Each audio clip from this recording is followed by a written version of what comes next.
Hey, what's happening, everybody? It's me, Robert Phoenix. Yes, and you are part of the 11th house. How about that? We got a little signage back there, just in case you were wondering where the hell you wound up at. And we have the 11th house cat right there, Miss Peachy Weechy, ready to get in on some astrology tonight, aren't you, Peaches? So, how the hell is everybody? Uh, I've heard that Orlando's son is not doing so well and is in the ICU. And it goes without saying that we all wish him a speedy recovery, whatever that is, and whatever is happening to him. And we all know that when you go to a hospital, it's like you're playing roulette, Russian roulette, right? I mean, when my mother went into the hospital on numerous occasions, it was just like luck of the draw as to, who would wind up being her kind of primary care person. And sometimes she'd get a good person, and sometimes the person wasn't so great. And, they had a vested interest in which direction she was going to go when she went into the hospital, which was, in most cases, not out. But some were, and some were quite good and were very helpful. So the entire medical system, and it's not an indictment on the entire medical system, although it could be a lot better. We all know that. But a lot of it is just like who you get. And unfortunately, the quality of who you get is not well regulated. It's just not. So at the very least, Orlando, we sincerely hope and pray that your son does get the best help that he possibly can within that system. And all that, and with the loving grace of God and his own soul's evolutionary journey, we wish him nothing but the most expedient resolution to his situation. And hopefully it manifests in a return home and hugs and well-being and a new day. And so that's what we all wish and intend for. And may he get the best possible care that he possibly can. Okay. And anybody else out there, there's a lot of there's a lot of people that are challenged right now, physically, emotionally, astrologically. Like there's a lot of astrological challenges as well. But there's also like a lot of really high, strange, bizarre, fucking weird shit that's happening. And sometimes it's kind of interesting and has its own bit of dark humor. And at other times, it leaves you scratching your head and wondering, are we all living on the same world? I want to talk about this for just a second.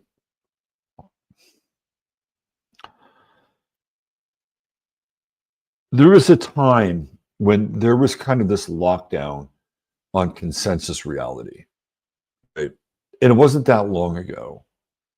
And it usually resulted in some kind of a political discussion or some kind of a political mind lock, right? Like there was a certain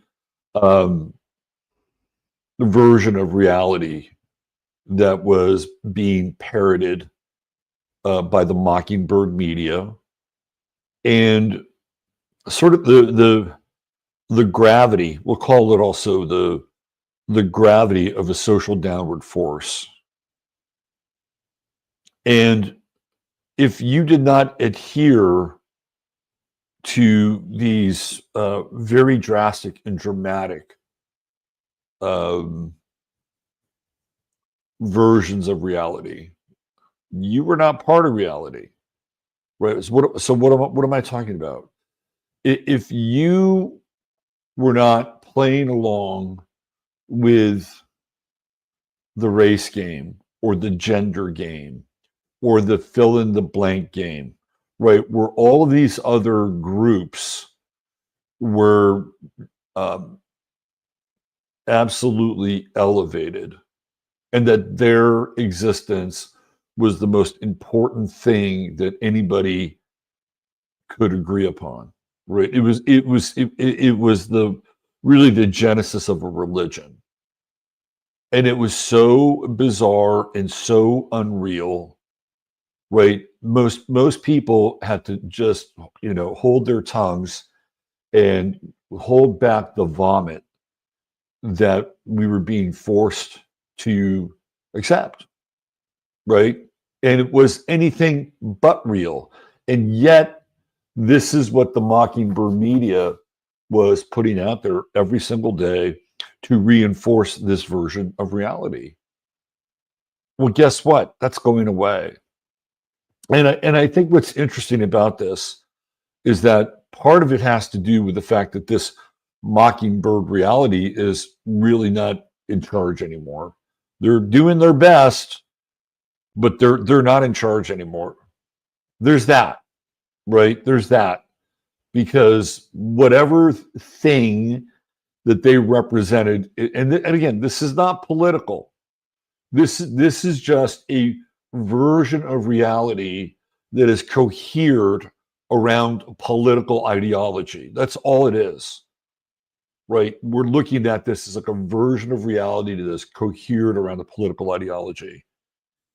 And now, since we have made this shift into Pluto and Aquarius, and we see these absolutely, these hearings, they've always been bizarre, right? Like I'll never forget when Joe Biden was examining Thomas Sowell.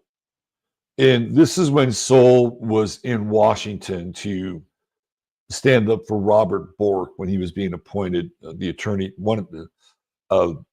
Reagan wanted him as attorney general, and Sowell had to sit there in front of Joe Biden and kind of take his gruff and his abuse, and Sowell turned him into dust. Like it was, it wasn't a fair fight. So this has been going on for a while. We saw this with the Brett Kavanaugh stuff, right? This has been going on for a while. But during the Brett Kavanaugh period, the thing that was different then was there was this prevailing idea that whatever was going on with this Blasey Ford character, whether it was Brett Kavanaugh or the real person, that the whole thing was just utterly bizarre, right? But because the mainstream media, the Mockingbird media, all of these channels supported the rush of this takedown and this ideology, it was like if you questioned it, you were as guilty as Brett Kavanaugh, if not more, right? So this whole thing was a complete setup during this time, right? And we're at the really kind of the final degrees of Pluto and Capricorn, sort of the last hold on this top-down system.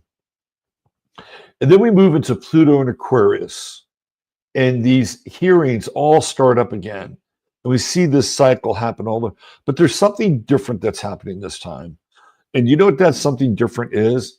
This something different is now we can look at these people and without any hesitation, look at them and say, they are fucking nuts, right? These people are nuts. They're insane, right? And they are all colluding. They're all in collusion with one another to maintain this absolutely soul-killing lie. These are the people of the lie.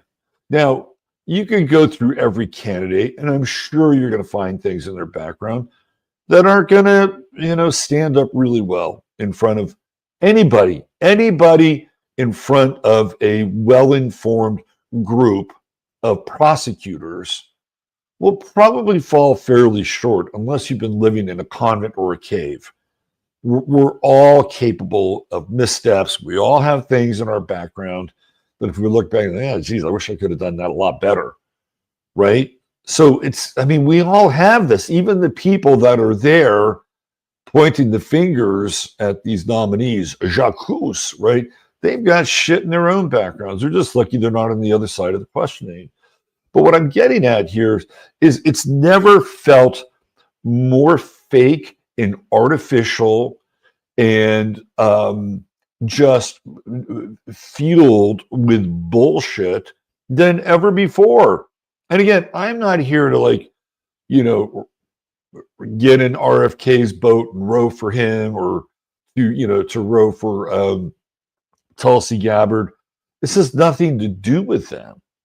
It has to do with this idea that this illusion, right, that this stuff matters and that these people are actually, standing up for whatever political side that they're on. What it's revealing is that it is completely hollow. These people are hollow. Right? What we're witnessing here is one of the lamest versions of reality I've ever seen. I mean, this is really fucking lame shit. And you have to sit there and it's just, there's a difference. I'm telling you, there's a difference now than there was 4 years ago, 10 years ago. And I'm going down this Pluto and Aquarius. I'm going down with the Pluto Aquarius ship here because we're seeing. Okay, let's do this from an astrological, mathematical perspective. What is Aquarius? It is the public, right? It's the public. It's the group. It's the collective. And what is Pluto going to do? You also have to remember, like right here at the first 5 degrees, Pluto and Aquarius is going to be more potent than any other time. So we're going to experience the blast furnace of this thing over the course of the next 2 years, roughly, right? We get into those first 5 degrees of Aquarius, and this thing is really cooking, right? So it's the public. Aquarius is the public. In Pluto, we'll get into this, with the title of the show. Pluto's death. Right? Pluto is death. Maybe if you're lucky, you get to transformation. And maybe if you're even luckier, you'll get to some form of resurrection through the transformation. It's not always a given, by the way. But if you go through the stages and you go through the fire and you do it with, I would say, conscious awareness, you have a much better chance of at least, getting to the other side with dignity, right? So what we're seeing here is we're seeing Pluto literally just wipe away. It's sort of like that quote from William Blake. If the doors of illusion, if the doors of perception were cleansed, we'd see all things as they are, infinite. The doors of perception are being cleansed here, folks. Like, this is what's happening. People are finally starting to see this hollow, three-dimensional, like, shadow play. And it's entirely embarrassing. As an American, it's embarrassing. As a human, it's embarrassing, right? And some of these people need to have certain parts of their past, I guess, vetted. These are big positions, right? But the way that they're going about them is, it's game-changing. Now, you can say, well, this is going to be very cynical, and people will just look at this cynically. I'll take the opposite approach here, and I'm going to look at this as being hopeful, because the discrepancy between what is being shown up there and how we're receiving it, I don't think has ever been greater. That to me, that's the hopeful part. It's this idea, like, okay, I'll give you another example. It's a little bit different, but Candace Owens has been going all in on Brigitte Macron and of course Emmanuel Macron, and she did this absolutely amazing show the other night where she really got down into the weeds, man. And she started to talk about this one literary giant, in French literature, André Gide. She started talking about André Gide and how André Gide was a pederast. And how pederast is different than a pedophile. A pedophile will have sex with a boy or a girl. Pederasts are boys, right? And so she goes in and she makes all these connections with one of Macron's advisors, and how Macron has a copy of one of André Gide's books. And André Gide writes about the glorious temptation of being with the young male, right? And all these people sort of, clustered around Macron, are in this sort of weird cult of André Gide, right? And Owen said something really fascinating. She said, how did we get to this point in our experience where these people who engage in this really decadent and depraved and corrupt lifestyle, how did we let them get away with this for such a long period of time? And this is a really interesting question, right? Because now all of a sudden people are waking up. People are waking up, right? And they're asking themselves that question. Yeah, how did we get here? And how did we allow for these absolute, perverts to stay in power? It's another version of this. It's like the scales are beginning to fall away from reality. And again, it to me, it really harkens back into this shift with Pluto, because Pluto in Capricorn is kind of like the last stand of the sort of the corporocratic oligarchs, right? It was their last stand. They get their asses bailed out in 2009, right? And then they have their fun little wars in the I guess it was a little bit before, but Afghanistan, and there's still shit going on in Iraq, and like all these things are still happening. You've got Obama doing the troops surge, like it's all still happening, right? It's all part of the 9/11 continuum, right? And then you have Libya that happens on Obama's watch with Hillary Clinton, and more of this shit and more of the regime change. And we're all just sitting around here just watching this thing, right? And then you have all these paid experts which come on Fox News, and they're like, oh yeah, well we're doing this and this way, this way, and if we do this, we'll smoke these guys out of this territory, and once we take them down, then we'll be closer to getting to this other group. When we get to this other group, we'll get a real handle on the war on terror, and Americans can feel safe to go just about anything. Like, we were fed such lines of bullshit, right? And all of that came out of this, this whole thing with 9/11 and the trauma of 9/11. And this whole Pluto and Capricorn rush was just this psychic land grab, right? To just grab hold of our attention and our consciousness, and to drive us through all these fear programs, whether it was bird flu or whether it was COVID, or man, there were any number of things along the way during this Pluto and Capricorn period. They were just so completely fear driven. And in the meantime, they just roll out their experts, and their experts reaffirm their version of reality and get their paycheck, and the machine just keeps on rolling, right? It just keeps on rolling. Now, a lot of us were sitting around here going, this is bullshit, right? And we knew it was bullshit, but something's changed now, and the numbers are tilting. The numbers are tilting in this other direction, where a lot of people are waking up and saying, this is bullshit, right? So when you see these people grilling like RFK or Tulsi Gabbard or whomever, they've never looked more ridiculous, more cartoonish, more bizarre than they have ever looked before. And again, there's a reason why. The reason why is that the scales are falling away. right? The scales are falling. We got so close to this demented edge, right? We got so close to this demented edge where, the great march to the institutions, the social Marxists have become embedded in everything, right? Like even football and baseball and taking any, I don't have to go down this path. You guys don't want to. The scales are falling from people's eyes. Okay, now that's a good thing. That's a good thing.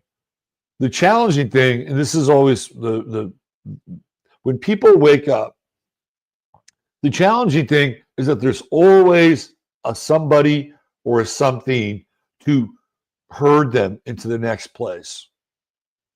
Right? We saw some of that to some extent with Trump in 2016 and even in 2020. Although you can't talk about Trump in a way where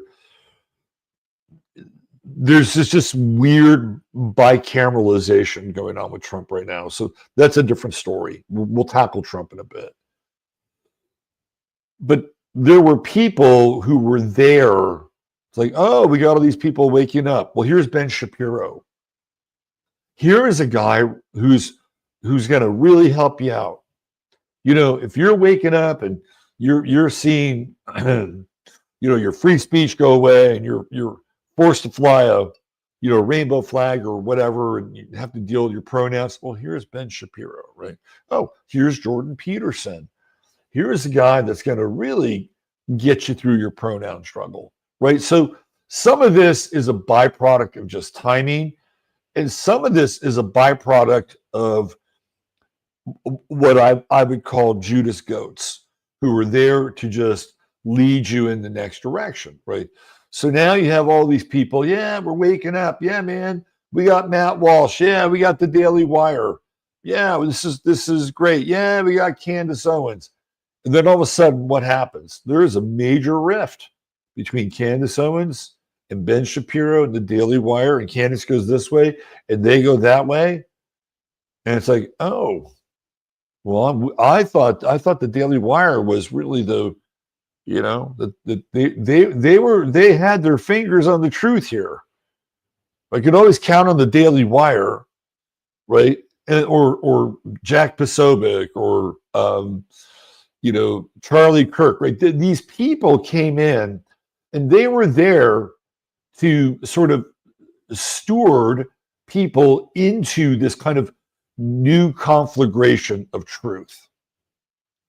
And along the way, some of them, got into their own issues, and of course we have the Candace Ben thing, right? But some of them seem to even be kind of evolving on their own track. Like you watch Matt Walsh, and he says, "Well, we shouldn't give aid to any country." Well, Ben Shapiro would have he would have a bit of an issue with that, right? Because Israel, the most important country on the planet, deserves all the aid it can get. So even somebody like Matt Walsh now is starting to kind of evolve, right? And making his statements public. And people are, oh, wow, check out Matt Walsh. He's not seeing totally eye to eye with Ben Shapiro here, right? So this is what happens. Like when there's an awakening, there are these Judas goats, and then they will lead them to this place. Well, they'll feel okay for a while, right? Like they'll feel accepted. They'll feel like, okay, this is a very Aquarian thing.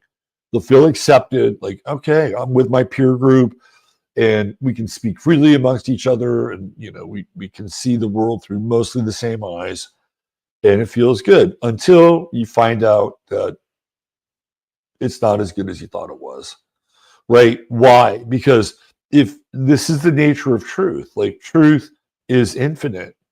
Right? Truth is infinite, and people will go through it in levels and stages.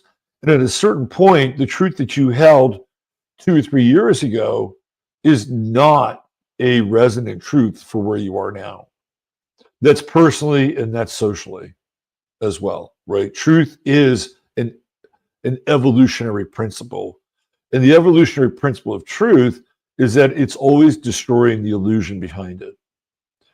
So this is a very interesting time with Pluto and Aquarius, because we're going to see a lot of these people who are in the alternative media, who have been these, these quote unquote truth tellers.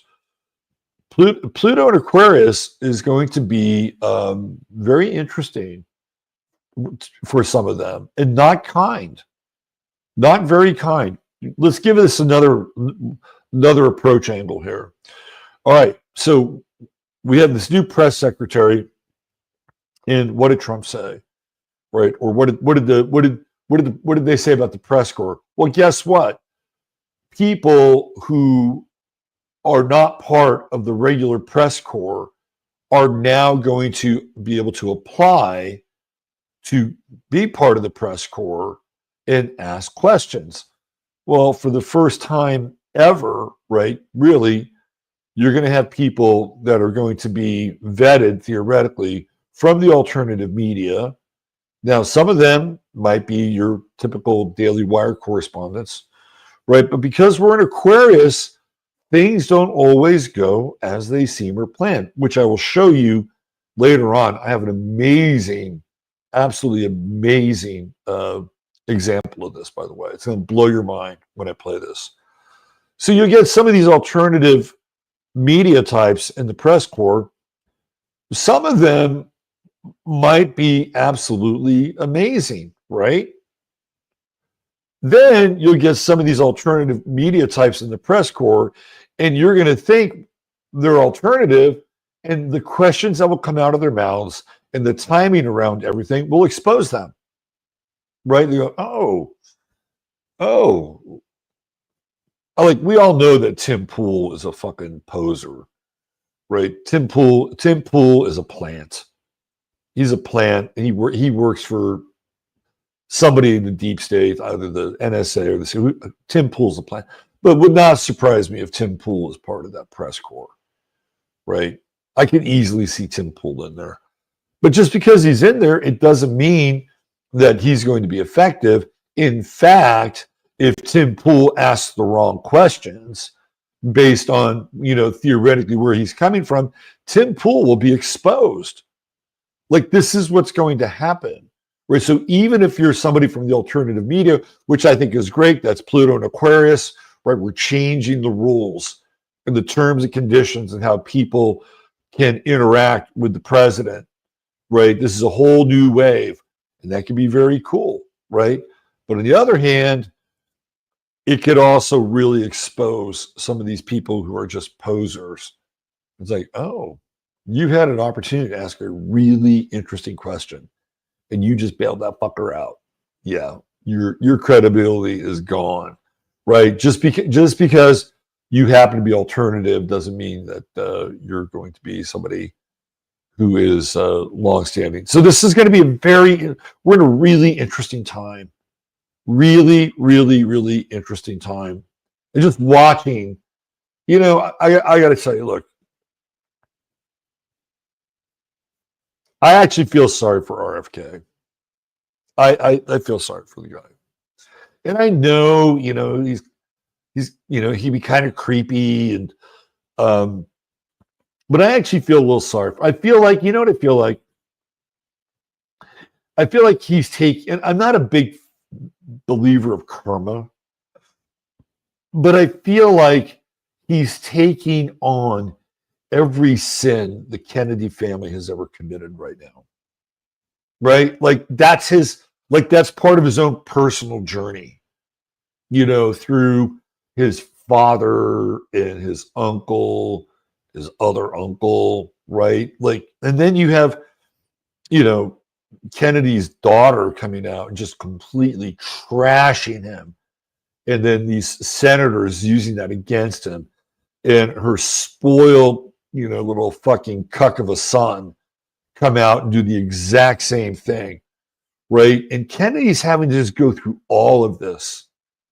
He has to go through all of this, and he has to answer questions about fucking onesies, by Bernie Sanders, who's he's one of the great phonies of all time. And not only is he having to go through all of this and it almost feels like, again, he's taking on all the baggage and the skeletons and the bones in the Kennedy closet, and it's just been all heat lamped in that moment. And then there's that voice, right? He's got to go through, and he's got to go through all of this, and he's got to be able to match these people, who theoretically can talk effectively because their voices are unimpeded or unhampered, and he's got to match them with this condition, right? And somewhere inside, you know that there's some going on in the guy's brain. He's just thinking, God, if I just had my real fucking voice back again, I could eviscerate these people, right? But it's just weird, right? So you're watching Kennedy just go through this hell. You watch him just go, and in the background, there's Cheryl Hines.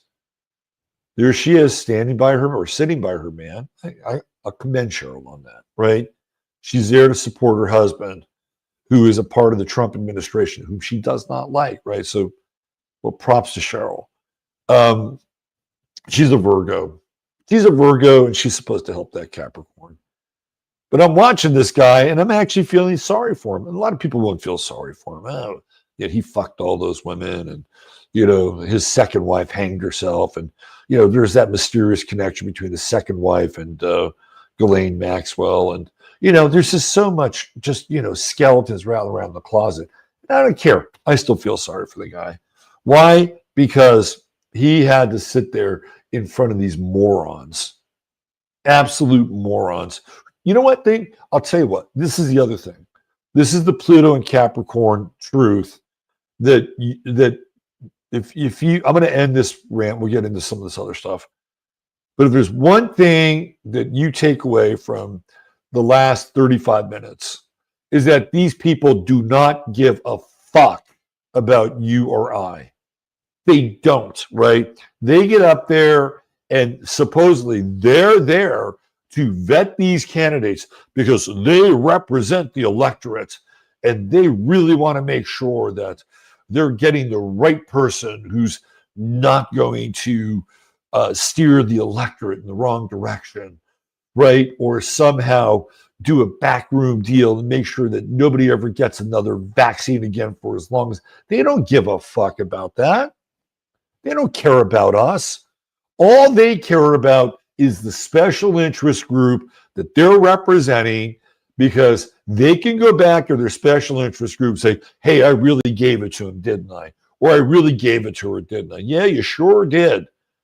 Thanks for doing that. We'll make sure that, when you run for office again, we'll be back with our contract. That's all they're there for. They're not there for the people. They're not there for the people. If they were there for the people, we would have to bring these people in, right? That the system itself would have self-corrected a long time ago. And then we wouldn't be dealing with a lot of this environmental bullshit that we have to now somehow, at a collective level,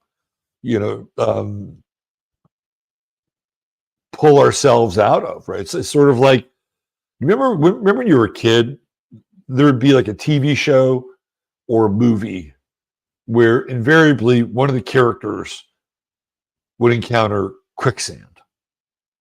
Like, you don't really see quicksand as much anymore, right? But quicksand was always one of those things. Like when I was a kid, I never wanted to come across quicksand, because once you're in quicksand, your ability to get out of that, oatmeal-like bog was nearly impossible.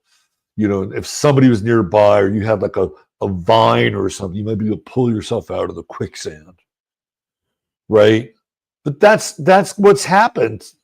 Like, we're in this fucking bog of quicksand. This is what's happened, and we're desperately looking around to, some guy with this impaired voice who has a history of suing pharmaceutical companies to somehow, one man, throw us a vine from the tree, at the edge of the jungle, to pull us out of this quicksand. If these people cared about us, we would never have been in the quicksand. wouldn't even been in that part of the fucking world, right? But they don't care, and that's how we got here. Anyway, this is a very interesting time, and this whole truth thing is going to be so fascinating to watch. And it's like, not bullshit, not bullshit. You know why? Because here's another corollary, right? When you're a teen, and we've talked about this, like when you go through the Saturn opposition at 14 years old, right? Your biology is changing. Yes, your biology is changing, and you are separating yourself out from your culture, whether it's your father, whether it's the rules and order of your culture. That Saturn represents the time that you were born. At 14, you're on the opposite side of that, right? So what happens? You become rebellious. And what sign do we associate with rebellion? Well, it is Aquarius. So when you are a teenager, you go through a period of rebellion. You wake up, right? You see things that are different. And sometimes it's the truth and it's unvarnished. And sometimes it's a truth that somebody concocted and was waiting there for you at the time where you sort of opened your eyes, right? It's not, we've seen this before. It's called Madison Avenue. It's called rebellion meets marketing, right? But it's true. There's a moment of truth. You separate out from your culture. You say, well, I came from that, but I may not necessarily be a part of that. Well, that's a Uranian model. That's an Aquarian model. So in a lot of ways, what we're seeing here is something similar to the scales falling away from one person's eyes during adolescence in the Saturn opposition. You say, this is bullshit. This is bullshit.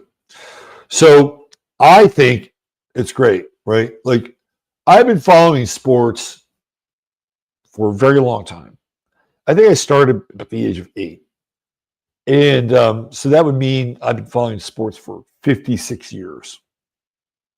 I have never in my life of following sports and watching sporting events, in so many cases, feel absolutely rigged. Be in my mind, beyond any form of disputation, rigged, right? I watched the 1972 Summer Olympics, where those motherfuckers made sure that the Soviet Union won the fucking basketball gold medal. They kept replaying the end of the game over and over again until finally Alexander Belov was able to sink that 2-pointer and then give the Americans their first. That was my first taste of sports being rigged, right? Fast forward, what are we talking about here as we go into the Super Bowl? We're talking about the Kansas City Chiefs. We're talking about the refs, right? We're talking about how it seems like the Kansas City Chiefs have really benefited from the calls of the referees, right? Like, I have never in my life seen as many people open their eyes and say, football's rigged. The Chiefs have been getting an inordinate amount of calls and non-calls. And it's reached this point where, Patrick Mahomes has had to talk about it. The NFL has had to address it, right? Like, this is what I'm talking about. People are starting to wake up. It's clear to me that many sporting events have been rigged or fixed. And now, we're finally having the discussion. You know why we're having the discussion? We're having the discussion because of alternative media. You know who are the very last people to admit that something is wrong with officiating in sports and the outcome of the games? There are two groups. One, sports reporters. Sports reporters and sports journalists will rarely admit to, something's bad about the cheese in Denmark, right? They're almost all company dudes, and they'll say, well, the calls even out, or, you know, if they had been in a better position at the end of the game, you know, that call wouldn't have mattered, right? They're always kind of leaning into this idea of sportsmanship and being a good sport. And, you know, because if you somehow even remotely suggest that the NFL or the NBA or Major League Baseball or these refs or the players are in on it, well, they're, you know what it's like? It's kind of like being a devout Christian, like a really, really devout Christian.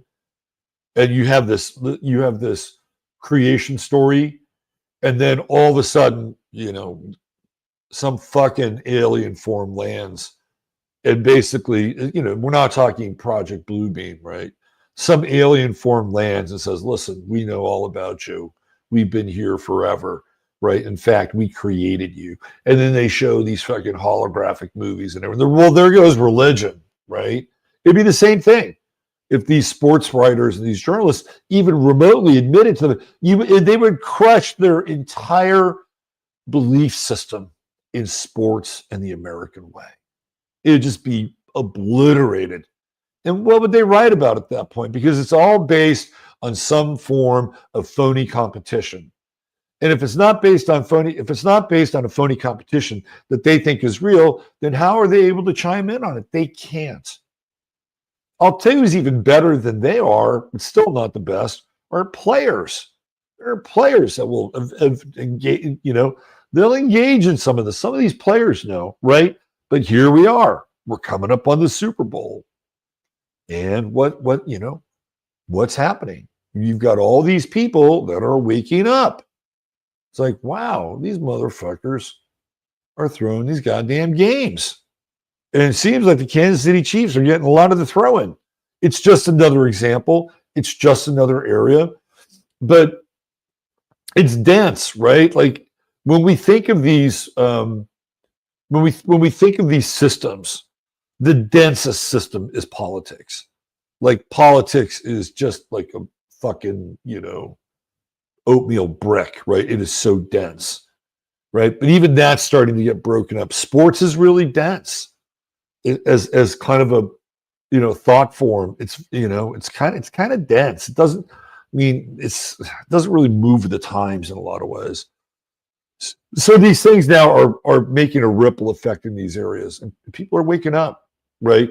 Now, the downside is the nihilist side of it, right? Well, okay, if all sports are fixed, and you know, what are we rooting for? And you know, there's no sense in having a fixed position in any of this. So, I'm just going to give this up. And what do I do now? I guess I'll watch sporting events from the 1960s on YouTube that weren't fixed, or some shit like that, right? And it's the same with politics. You know, people get so turned off and they see the great disparity between these fucking caricature depictions of people who are supposed to care about us, and the disconnect between them and the system itself. It can be very nihilistic. And that's the other side with Aquarius. It's cold, right? Aquarius is cold. We had the Sun-Pluto conjunction, and it just created this wicked cold snap that came through the country. So yeah, I mean, you can just turn away. It's like, I'm done. And maybe in a lot of ways, that's what we need to do in some of these vaunted institutions, because we cannot continue to carry water for the illusion. It's not going to work. Not only is it not going to work for us, but how this thing around reality, this thing, so-called thing around reality now, is starting to unfold. It's just going to be useless. And I mean, I'm going to show you something later in the show. It's called the tease. I'm going to show you exactly what I'm talking about and how we're moving into this time where the unexpected is going to turn reality on its ear. And you may get a great chuckle out of it. And there may be things that are going to happen that are going to be very unusual, and in some ways, kind of slightly delightful.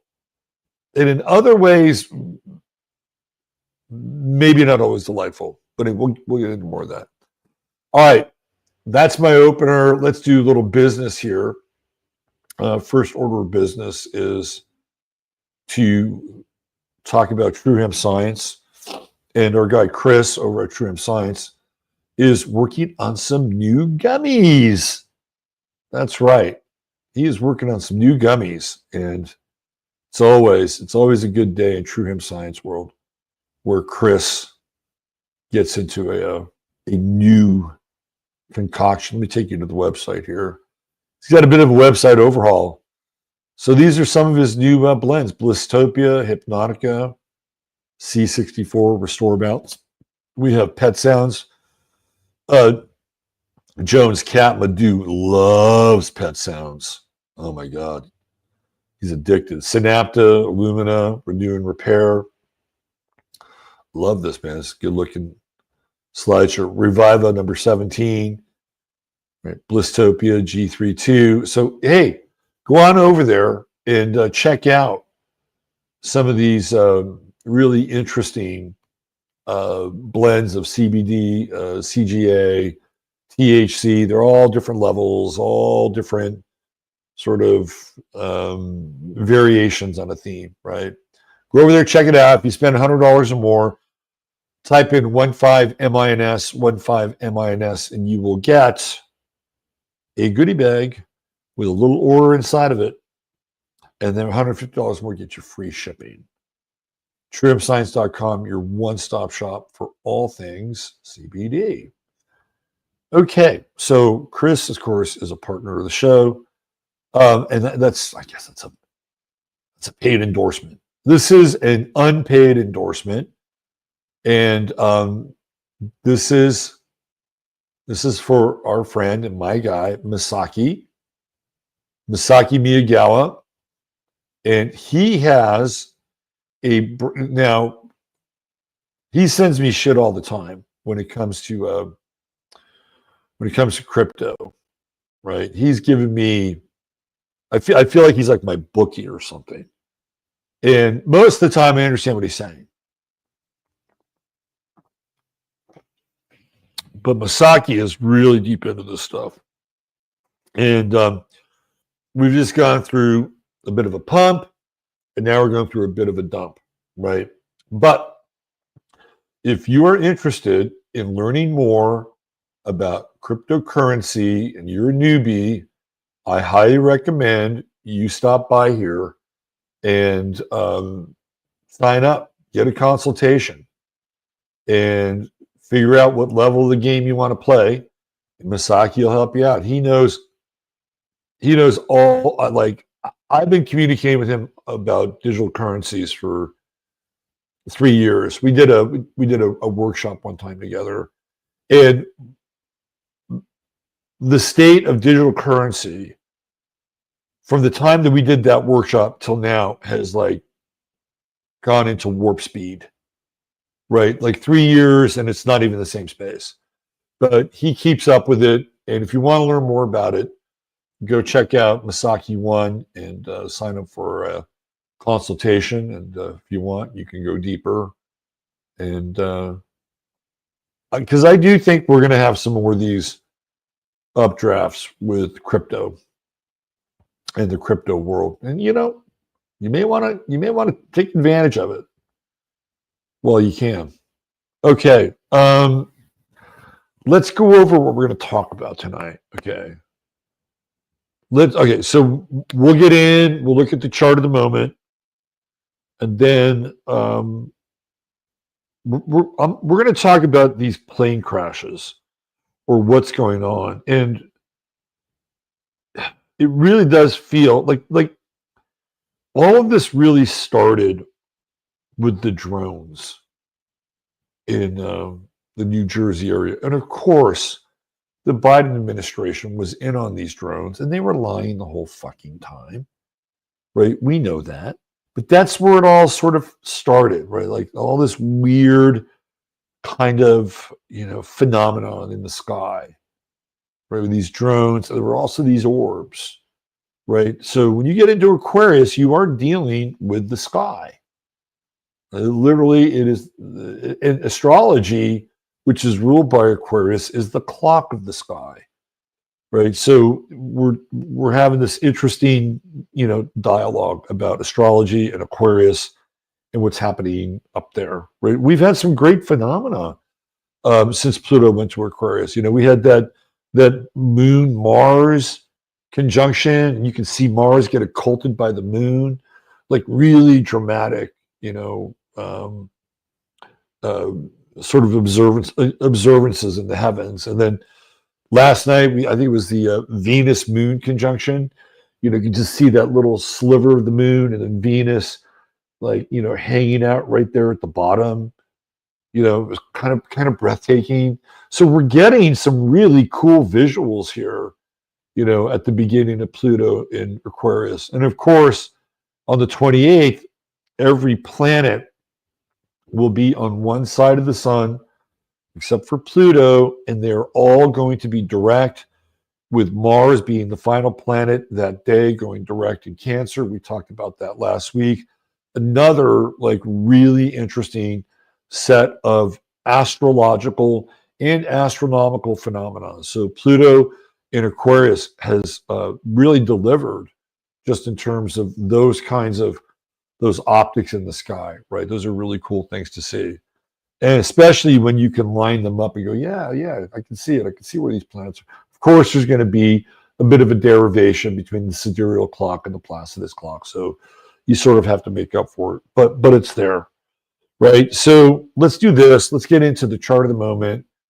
We're going to talk about this sort of death in the sky stuff, which is pretty intense. So let's see if we can go back here. Yeah. Okay, so I think it was the 29th, right? Let's go back to the 29th, because that's when the plane crash from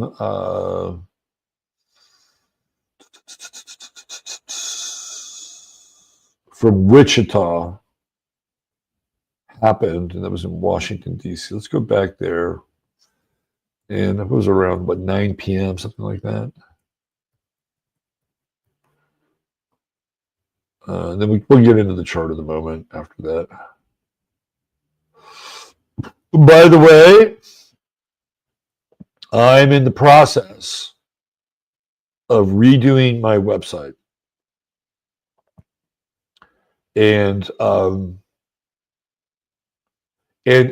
just to let you know, just to give you a heads up, if I were you and I was interested in getting a reading with me, I'd probably do it or book it within the next 30 days. And the reason why is because my rates are going to go up. I've been, my whole philosophy with astrology has been, I feel blessed to do this. I feel blessed to do this job and to be able to get paid for it. Are you kidding me? Like, I feel blessed, right? So for a long time, when I first started doing astrology, I was charging $50 for an hour reading, and this was in 2010. And part of the reason why is because I thought, back in 2010, I thought, okay, this is good, and I'm just not that I'm getting my feet wet, but because I've been doing tarot. It wasn't something like I was completely, out, just fresh out of the oven with. But it was like, oh, I'm going to put myself through a bit of an apprenticeship here, and I'm going to do this for a while, because I'm entering a professional rank, and this is what I'm doing. So I did that, and eventually moved it to 100, 150. Right. So my normal rate for a reading is $250 per an hour, and I'm almost always go over. Like, I'm not a time Nazi, So I'll spend hour 15, hour 20 minutes with somebody. I don't have a problem with it. But if you look at it, right, from 50 to 250, and that's 14 years, more than that, 16 years. I think I've been, really fair for a very long period of time. And I have to say this. I just have to get this off my chest a little bit. That when I have colleagues whom I respect, and I want to really make sure that this is understood, right? When I have colleagues whom I respect that are charging $1,000 an hour or more for a reading, and by the way, getting that, right? I'm sitting around thinking, what the fuck am I doing? Right? What am I doing? I'm not even like close to that. And I'm thinking either somebody is way smarter and more wily than I am, because if they can get it, they'll get it. Or somewhere in my Pluto and Virgo consciousness, I'm like, well, $250 for a reading is pretty damn good. I could be pulling down, $15 an hour as a bus driver here in Kerrville County, right? Well, yeah, it's still not bad. You're getting paid for what you do and what you love, and I can tell myself that story, and yet my colleagues are charging 3 times more than me. So there's some middle ground here that I have to come to some sort of peace with in terms of what I do, what others do. And I know that there are people who will charge you $150 for reading. You'll get a pretty good reading for $150. But at the same time, I've been doing this for a long time and I'm good at what I do. Right? So I am not going to jack my rates up to $1,000 or $1,500 an hour. So I wouldn't necessarily worry about that, but my rates are going to go up. So if you want to get in on the Pluto and Virgo service to humanity rate, I would book it sooner than later, because you won't see that rate again probably about 45 days out. Okay, just saying. Just saying. All right. Yeah, it's going to coincide with the new website. And oh, by the way, I have updated. See, this is what we're going to get into tonight. This is timeline shift from 1988, and I have updated locals. So if you're on locals, you've got the text version of the story that I'm going to talk about tonight, and you've got some of the highlights of it there over on locals. So we're working on bolstering the sort of the local side of things. And for me, 2025 is going to be this. I've got a Jupiter opposition going on in my chart, right? So the Jupiter opposition, you're trying to like expand what you're working on, right? You've got these two opposing forces of Jupiter, right? And you're kind of this arc weld between these two like massive poles of opportunity, right? So anyway, that's my goal for 2025, is to give you a bigger, better, broader experience. Hey, look, we've even got a new place to hang out, although it is a temporary dig, and it sounds pretty good in here too. All right, so on with the show, as they say. All right.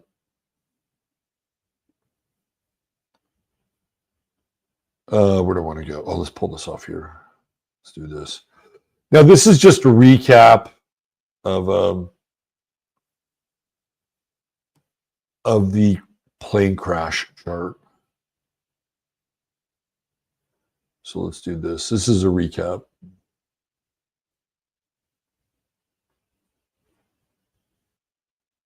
All right.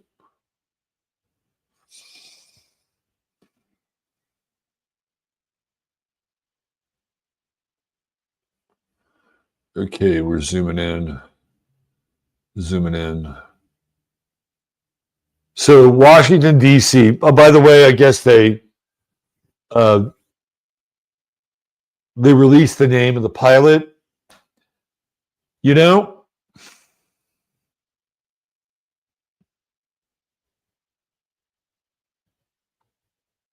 how do I say this?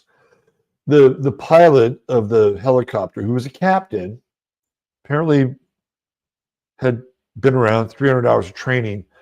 The photos are released. Look, she is fitting into the stereotype. She's fitting into the stereotype of being a DEI hire, right? There are pictures of her hanging out with the rainbow crowd. Now, I'm not saying that because she might have been LGBTQIA plus whatever, that she was a shitty pilot. Okay, I'm not really saying that. For all we know, that Pat 25 could have been hijacked with some sort of like remote device and just shot into that fuselage of the tip of the fuselage of that plane. And if you saw Friday's show, there was some really strange and kind of disparate information, about where the plane, where Pat 25 goes over this one house, and this transponder goes on. And it's in McLean, Virginia, and the Google Earth has that house blurred out. Right, so something happens to this plane when it crosses this one area. So was the telemetry system taken over, the guidance system taken over? Was the remote control system? I don't know. There's still a huge mystery about this, right? And at the end of the day, they finally released the name of the pilot, and of course, the pilot confirms what people had been thinking, is that they were DEI promotion. And it gets into this whole like Pluto and Aquarius thing. Let's just stay with this, right? This idea that people should not only be hired but promoted and elevated, not based on their performance and their ability to demonstrate their skill.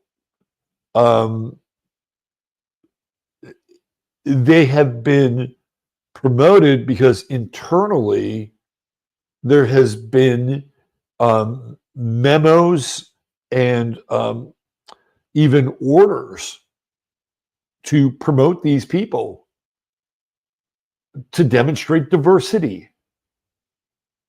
And if you think about it, like you have the government here at this level, right at the top, it's a Capricornian establishment. And you have corporations with the government at the top, another Capricornian establishment. So if those two entities can demonstrate diversity through their internal quota system, what they're doing is they're sending a top-down message to every other sector in society that we're doing this. These are the rules and regulations. These are the civil laws of the land, et cetera, et cetera, et cetera. And so what does everybody else do? They just step in behind and start doing the same thing. Right? This is what happens.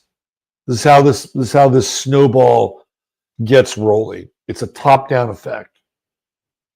And it doesn't mean that the best people are the ones who are engaged in the operation of any kind of high-level position or even mid-level position. It's all based on what they think they need to do. And we got into this on Friday's show, where the FAA was making special stipulations for special groups of people, including people who have epilepsy, psychological disorders, amputees, dwarfs, you name it. If you fell into a category where you were like on some level kind of broken. Well, you were a prime candidate to get hired by the FAA because they wanted to make sure that all these institutions were being populated by people who normally would not be able to get there. And then if you look at what happened with Boeing, Boeing did the same thing, right? Again, it's this top-down thing. So we have Pluto and Aquarius, and we have this helicopter crash. And whether or not the helicopter captain was responsible for the crash itself, the optics are there, right? The optics are there. Now, is this going to be the madness of crowds? And we're just going to go after everybody who is waving a rainbow flags in a position of authority and supervision? I don't necessarily think so, right? But man, it is a bad look. It is a really, really bad look. And again, it's Pluto and Aquarius, right?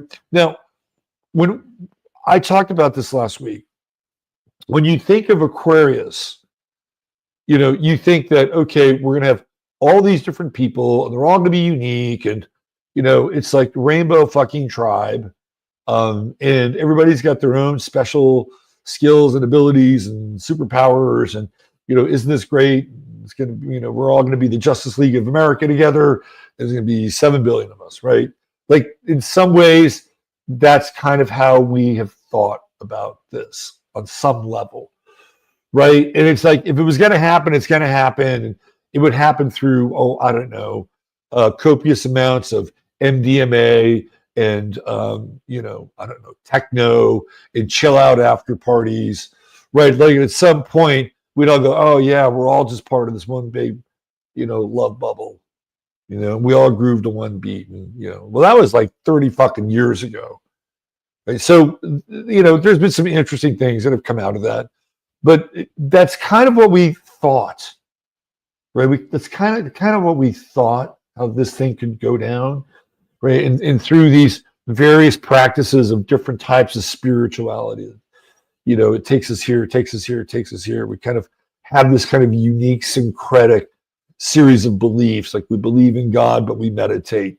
We do yoga, but we're carnivores. Like this total fucking interesting Aquarian world. And this is kind of where it's going, right?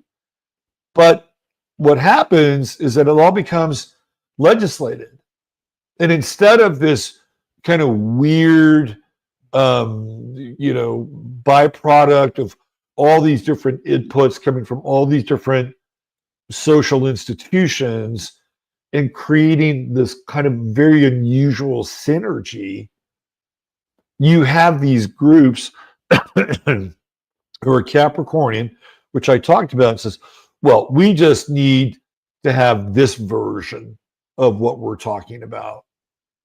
And these other people over here, they're not in the mix.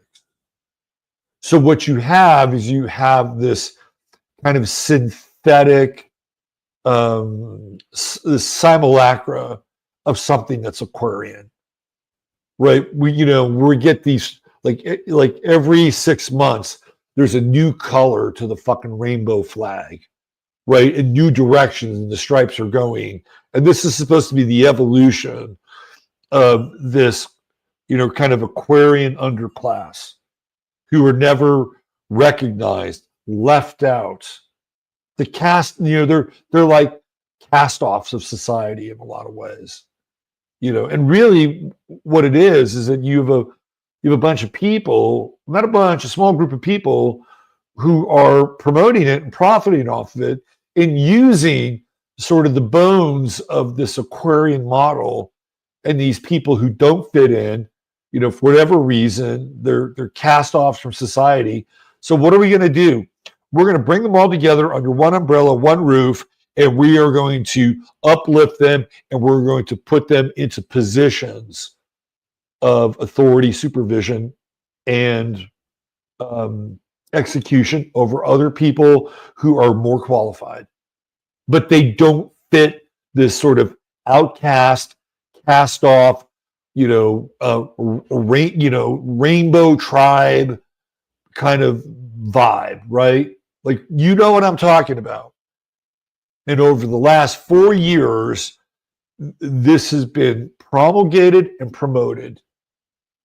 And all of a sudden, Trump comes in and is going to burn down the house. Why? It's not because he hates transgender people or he hates BIPOC people or any of this stuff, right? Like, Trump is a guy that if you can do a job and you can do it well, you'll get paid. The only color Trump really sees is green. That's it, green. So does he come in with spite and vengeance and he's going to, burn down the house because, these people are freaks and weirdos? No. Do you know why it's happening? Because it's artificial. This is an artificial assemblage of what Aquarianism should look like or might look like. It's artificial. It was put in place by a group of people who segmented out a smaller group of people who were outcasts, castaways, cast-offs, the island of broken toys, right? This is what they did. And they thought that by doing this, they could catch a political wave and ride that base, and they could just stay in power by keeping these people in positions of power and making sure that that power continued to trickle down through the university system, and people coming out of college would just grow this metastasized version of a synthetic Aquarian model. That's what it was. It was synthetically Aquarian. Well, why wasn't it truly Aquarian? Because it left a bunch of people out. That's why. And you can't be truly Aquarian if it's exclusive. You can't. So now we have Pluto and Aquarius coming in. What's it doing? It's destroying the DEI ESG fucking model, because it's based on these arbitrary, they're not really arbitrary. They're points of social demarcation that for whatever reason, if you do not fit in, right, you were a prime candidate to profit during that time. Whether you were black female, homosexual, whatever, right? Like, that was it. That was it. And it's over now. Why is it over? Because we have Pluto and Aquarius, and the real version of this is supposed to take place. It is leveling the fake simulation. And for some of these people, I actually feel sorry for them, because they were given this magic carpet ride, and it's coming to an end. And you'll see lawsuits. Some of them may stick at lower courts. Some of them will get overturned at higher courts. But it's coming. The magic carpet ride is coming to an end. And it is not going to be fun for some of these people, right? They are going to fucking freak out because their special status, right, being somebody who comes from a non-privileged group, is it's going bye-bye. And again, it's Pluto and Aquarius. So again, what do we see with this helicopter pilot? She's in that mix. And it's like, oh, yeah. Like, why do you think Trump said that she was a DEI hire? He knew. He knew who she was. He knew who the pilot was. Like, these people, like, Trump will shoot off the cuff, right? But don't forget, he's got like intel now at his disposal, and he can find shit out very quickly. So this, to me, in a lot of ways, this whole air thing is mind-blowing, bizarre, but you have to put this Pluto and Aquarius right here in the end of the DEI tribe, right? The DEI tribalism it's over. And again, you'll get some people. It's just like those people who were going after Bobby Kennedy, right? They're going after him, and they're trying to come at him from that place, right? That for whatever reason, their special interests and their special constituents are not going to be left out in the cold if somehow Bobby Kennedy becomes the head of HHS. It's the same thing. But if you, again, look at what they said, they're all hollow. They're all hollow caricatures because you can't come from that place. It's completely synthetic. It's warped, right? And this is the nature of Aquarius. It will completely invert these models that are not based on some degree of truth. It's just the way it is. So if we go back here and we look at that crash, we got Mercury, Pluto conjunction, right? Mercury is travel, Pluto is death, right? Aquarius is the sky. This is kind of setting this whole thing up here. Now, what's weird, okay, is that the jet came from Wichita, which is Kansas, right? And we know that the Chiefs play in Kansas City, which is in Missouri, right? But you have this Kansas thing. And then you have like Philadelphia, right? This plane crashing in Philadelphia, which again, like that's a weird motherfucking plane crash. Some people say there wasn't even a plane. Like this thing in Philadelphia is so fucking weird. Like, where is it coming from? Well, that plane theoretically, if I'm not mistaken, was coming from Missouri, which of course brings Kansas City and the Chiefs, and the jet that crashed in Washington, D.C. was an American Eagle. Like, there's all kinds of weird, high strange and symbolism going on here as well. Like, really fucking weird shit, right? Which is Aquarian. So what kind of sense does it make? We had an event in New Orleans on New Year's Eve where that truck rammed all the people and all the people died. And of course, you haven't heard anything about that since, right? It's kind of just gone away. Well, we have the Super Bowl happening in New Orleans next week on Sunday. So that is it's going to be the 9th, right? And we have this weird pattern of this, kind of massive high strange going on with these plane crashes. By the way, it was about a week and a half ago, there was another plane, an F-35, that had to bail out in Alaska.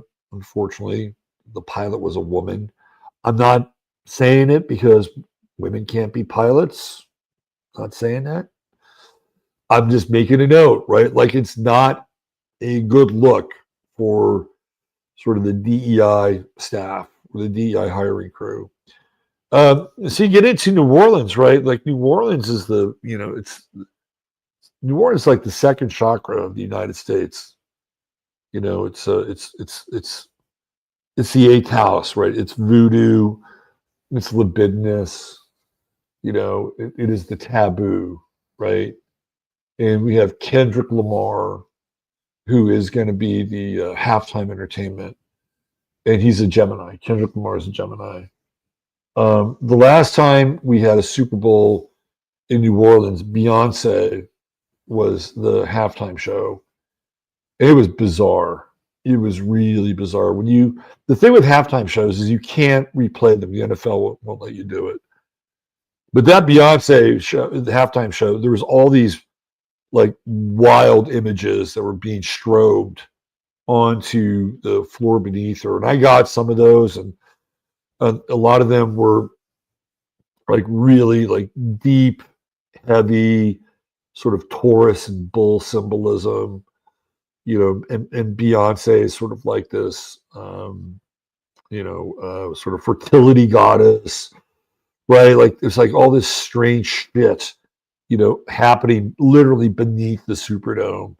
And then after halftime, the power goes out in New Orleans. And I at that time, I was really connected to Colin Kaepernick. Not on a personal level, but an astrological level. Like I was totally dialed in on his fucking chart. And I remember there was a game where Alex Smith was the starting quarterback, and Alex Smith was going through his Saturn return, which was in Scorpio. And so Alex Smith is a Taurus. So he had this Saturn Sun opposition. And Colin Kaepernick is a Scorpio, right? And I was looking at Alex Smith's chart, and it was about 4 or 5 days before they went to St. Louis to play the Rams. And I said, Alex Smith is going to get hurt this weekend, and Colin Kaepernick will take his place, and Alex Smith will never play another meaningful game again for the 49ers. And that was absolutely 100% true. He gets hurt. Kaepernick comes in, does pretty well, starts the next game against Chicago Bears, lights them up, and it is a sprint to the Super Bowl, right? And eventually falling short in the Super Bowl. But I was looking at Kaepernick's chart and trying to come up with this analogy. And I said, there's something around Kaepernick's chart and this Super Bowl that is connected to darkness. It's very dark. There's a dark energy. And sure enough, there's fucking darkness for like 45 minutes. So I was really dialed in with Kaepernick. You can just see it, right? Like he was Alex Smith's challenge because he's a Scorpio. He was on Alex Smith's Saturn. And I forget what was going on. There was something squaring Alex Smith's Saturn, and he's going to have a knee injury or something. That's exactly what happened. So I haven't looked at this Super Bowl yet, and I guess maybe I should look at Mahomes and Jalen Hurts. My sense is that something could happen at this Super Bowl. I would not be surprised at all if we have more of this high strange. Because if you talk, again, we're talking about the referees, right? We're talking with like this, there's been this pressure cooker around the NFL. I talked about it earlier, and sort of the scale falling from people's eyes about officiating. Like, could something go south in this Super Bowl with the officiating, or will something go south, period, with this Super Bowl?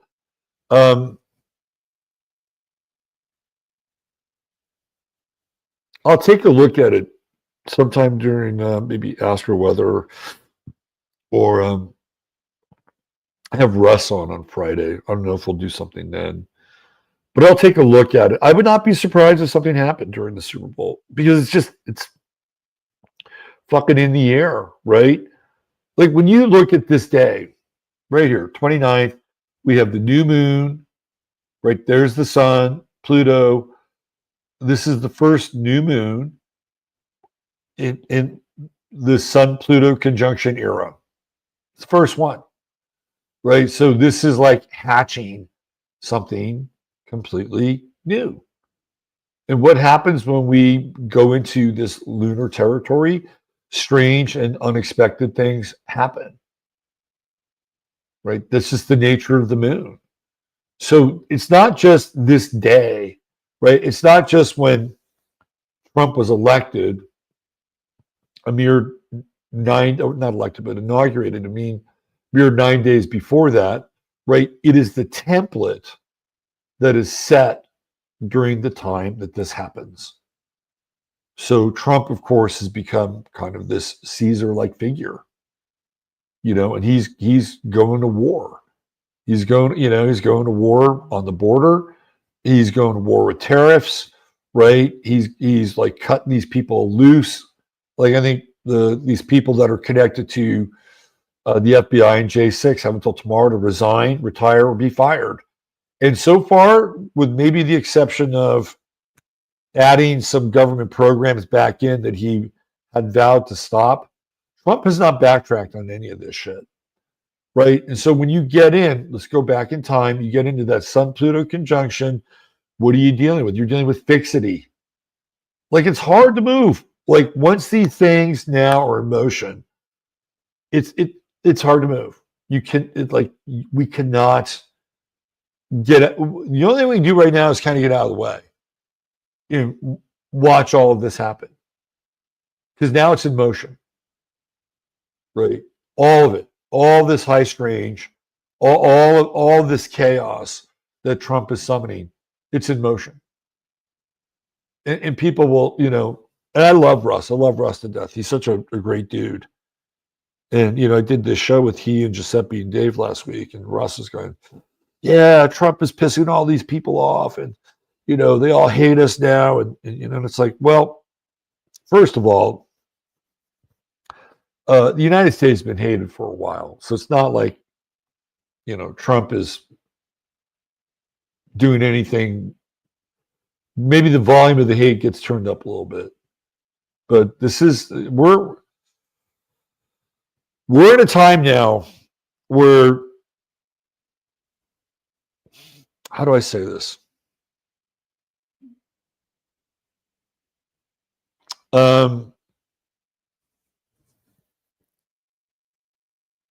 If you're like a congressman, and you're not going along with Trump's spending plan, right? Let's say you're a fiscal conservative, and you're kind of going against the machine. It's not going to go well, right? At some point, like, we're going to approach this event horizon where at some point, whatever he's doing and whatever he's initiating, right, it's almost like we're going to be forced to go all in. Now, you may say that there's a difference between going all in and supporting this program and going all in and sending our kids to go fight in a war. And I would say, yeah, there is a difference. Huge difference. But it's only, I think it's a huge difference. But when you start getting this momentum, it's only by degrees, right? It's only by, because at some point, the average American who is invested in who we are and what we're doing, theoretically, you will have no choice but to agree with the program. And it's not because it will be censored, right? It's not because, hey, I'm not down with this. And people are going to say, well, you can't say that, or, or you're a traitor. There may be some of that. But there's just going to be so much forward momentum that your people are not going to be able to just stand by and say, okay, well, good luck on that. Like, you may be able to have some objectivity, which theoretically you should, but there's just going to be so much forward momentum that people are going to be forced to be either on board or not. Like, what Trump is doing is he's forcing people's hands. And you could say that it's a bad thing, that we should use more subtlety, we should have more of a sense of, accord and balance. This is not what this time is about, right? This guy he's going all the fucking way in. And he is going to kick hornets' nests up along the way, right? He is going to create a storm, right? So that was some Q talk, right? Like, The storm is coming, and it's a maelstrom. Like he's like serious. There was a time when Ivanka was around, right? Where Trump would say something and do something, and Ivanka would whisper, and then he would kind of back off, right? This would happen a lot in Trump 1.0. She's not there anymore. He doesn't have to. It's like, so when he does something now, there's a really good chance he is not going to walk it back. And I'm not saying he can or he won't, but there's a very good chance he won't. So wherever this thing is going now, we are on a fucking bullet train, right? We're on a bullet train now. And at a certain point, we're all going to have to just kind of look at each other. Can you fucking believe this? Can you believe this? And so we are going to be forced in some ways to kind of go with the program. I hate to say this, but I'm telling you the truth. Because there's going to be very little alternative. Right? There's going to be such a absolute commitment to this path that a little over 2 weeks now we're on. There's no turning back. Right? There is no, and it all started with this Sun Pluto conjunction. Remember last week I talked about, Trump's chart in the midpoint composite chart. If you didn't see last week's show, I get into this, where Trump Sun in Aries, Mercury in Aries, he is like the new fucking Caesar. So we are living through a completely new area of time and space. And it's going to happen really quickly. And some people will say, well, he's going to crash the economy. He's going to burn it down. He's just going to facilitate, the end of, if you don't you want to bring manufacturing back before you can lay these tariffs out here so that, the American products can take up the slack? We have no idea how this is going to impact us. None. There's no model for where we are. And you can say, well, there's the economics of our time, and if we do this and this and this, and we're headed for this crash. But are we really? Are we really? Or is Trump going to redefine all of that? Because I think that's more the case than this thing. People are saying, oh, he's just going to facilitate the crisis for the World Economic Forum. I don't believe that. I just don't. You know why I don't believe it? It's because Trump is a proud motherfucker. He wants people to think of him as a hero. He doesn't want to be the guy holding the bag. He doesn't want to be the guy that accelerates, the downfall of America just so people in the World Economic Forum can take over. And he doesn't. That's not Trump. Trump loves to be worshipped. He wants to be the guy, right? So this is what he's going to do. He is going to go all in, and he's either going to completely reset the rules and order of the world, right? Or the whole world will go down, not just the United States, right? This is where we're at. And this is where we're at with the Sun-Pluto conjunction, Pluto out in front. There's no middle ground. We either break through to something new while all this deconstruction is happening rapidly, or we just hurtle off into space and everything comes crashing down, and not just the United States economy. And that's all this. This is you're witnessing it all right here. You're witnessing the whole damn thing happen before your very eyes. You're living through history. We're living through history. We're seeing something that has never occurred before.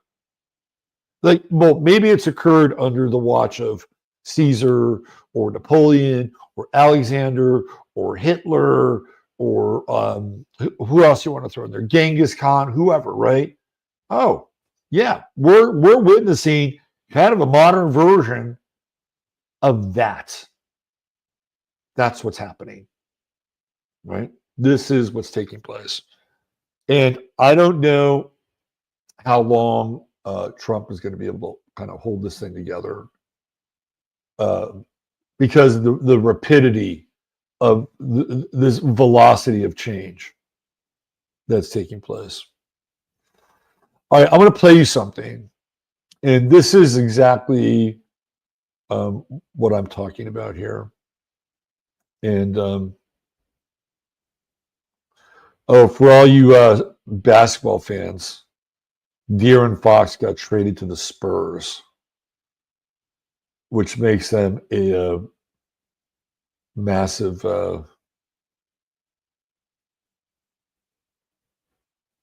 what major trade here. We just had a major trade go down in the NBA. Hold on, I'll get back to this video I want to play, but I got to see this trade. So there's been a massive trade that's gone down. All right, here we go. For all you sports heads out there, here's the trade. Just breaking. De'Aaron Fox to the Spurs and Zach LaVine to the Kings in a 3-team trade. This is a massive trade. So the Kings get LaVine, Sidi Sissoko, and 3 first-round picks. A 2025 Charlotte pick, which is going to be lottery. 2027 San Antonio, 2031 Minnesota. And 3 second-round picks, Chicago 2028. The Bulls get back control of their 2025 first-round pick from San Antonio. And they get Zach Collins, Trey Jones, and Kevin Huerter. Those are expiring deals. So the Bulls get out from under LaVine's contract. And the Spurs get De'Aaron Fox, who's a hell of a player. You put him in with Victor Wembanyama, man. There you go. For all you sports heads, huge, huge trade. That's not what I wanted to play you, though. Let's see. What did I want to play you? Right here. I'm going to play you a clip from Jimmy Dore. And this is what I'm talking about here. This is when you know that we're living in a very, very different time in terms of how things are supposed to go and how they actually go. And by the way, this does bring in AI, right? So AI is part of this discussion. And it does bring in this spirit of Aquarius. Hang in there. Let me get my earbuds.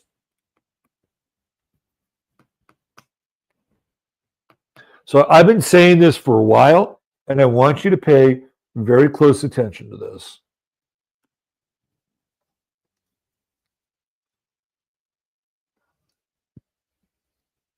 Here we go. Right here. I'm going to share this with you right here.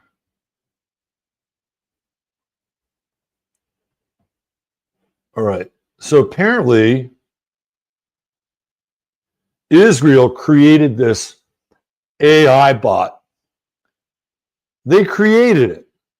And it went rogue and started attacking Israel. I'm going to play this and just, remember those cartoons where they'd be singing a song, right?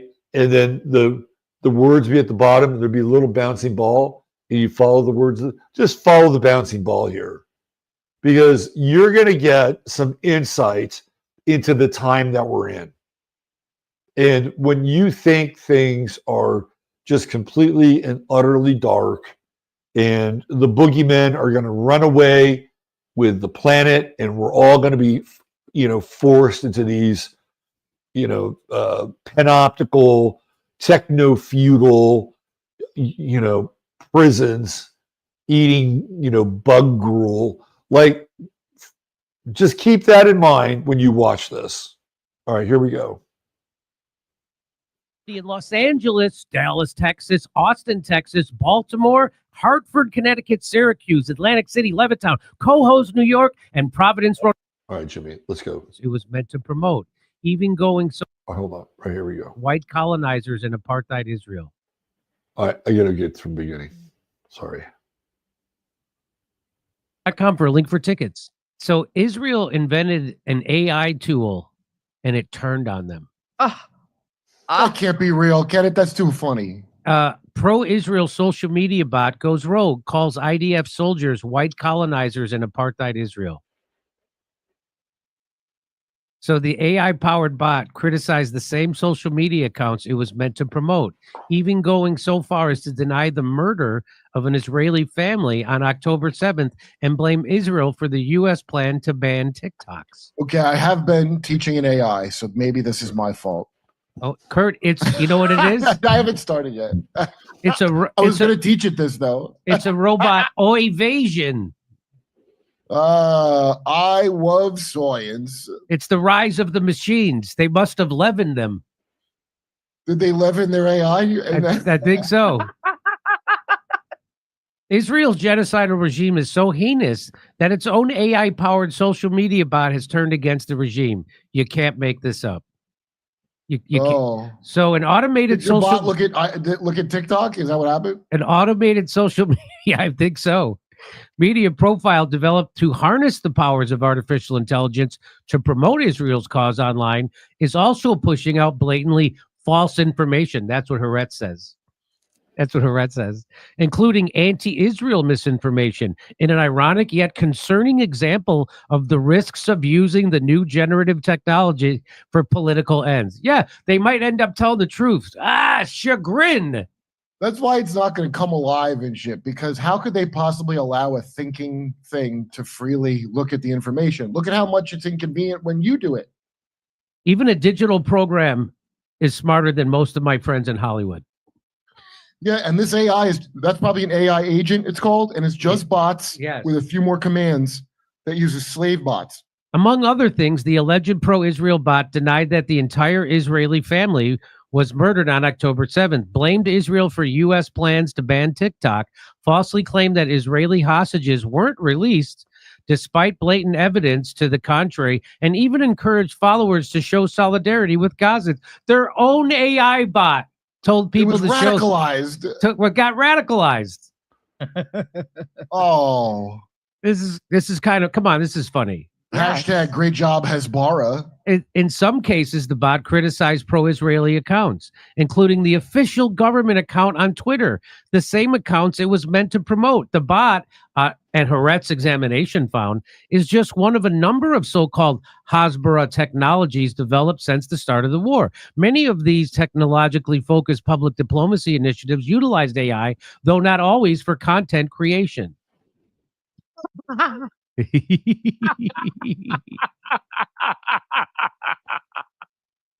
So now they're just going to have to use actual liars online. Oh, man. It looks like you're going to have to hire an Indian in a room full of cell phones to pretend to be AI. Do you know how evil you have to be for a computer program that you designed to serve you, to turn against you? Hey, some of them also received support from Israel, which scrambled to back different tech and civilian initiatives since early 2024, and has since poured millions into supporting different projects focused on monitoring and countering anti-Israeli and anti-Semitism on social media. However, research by the Israeli disinformation watchdog Fake Reporter has found that the bot, which was built to push out pro-Israel narrative, actually did the opposite. Due to its use of AI, at times the content it generated undermined Israeli talking points, even pushing out October 7th denialism, amplifying pro-Palestinian accounts, and more recently, false information regarding hostages. Any word on what that false information was? Or? Okay. So I wanted to play you that. I wanted to play you that because that's exactly what I've been talking about. This is a demonstration of what I've been talking about for months now in action, right? This is the most obvious demonstration I have ever fucking seen of this, right? It's like, here we go.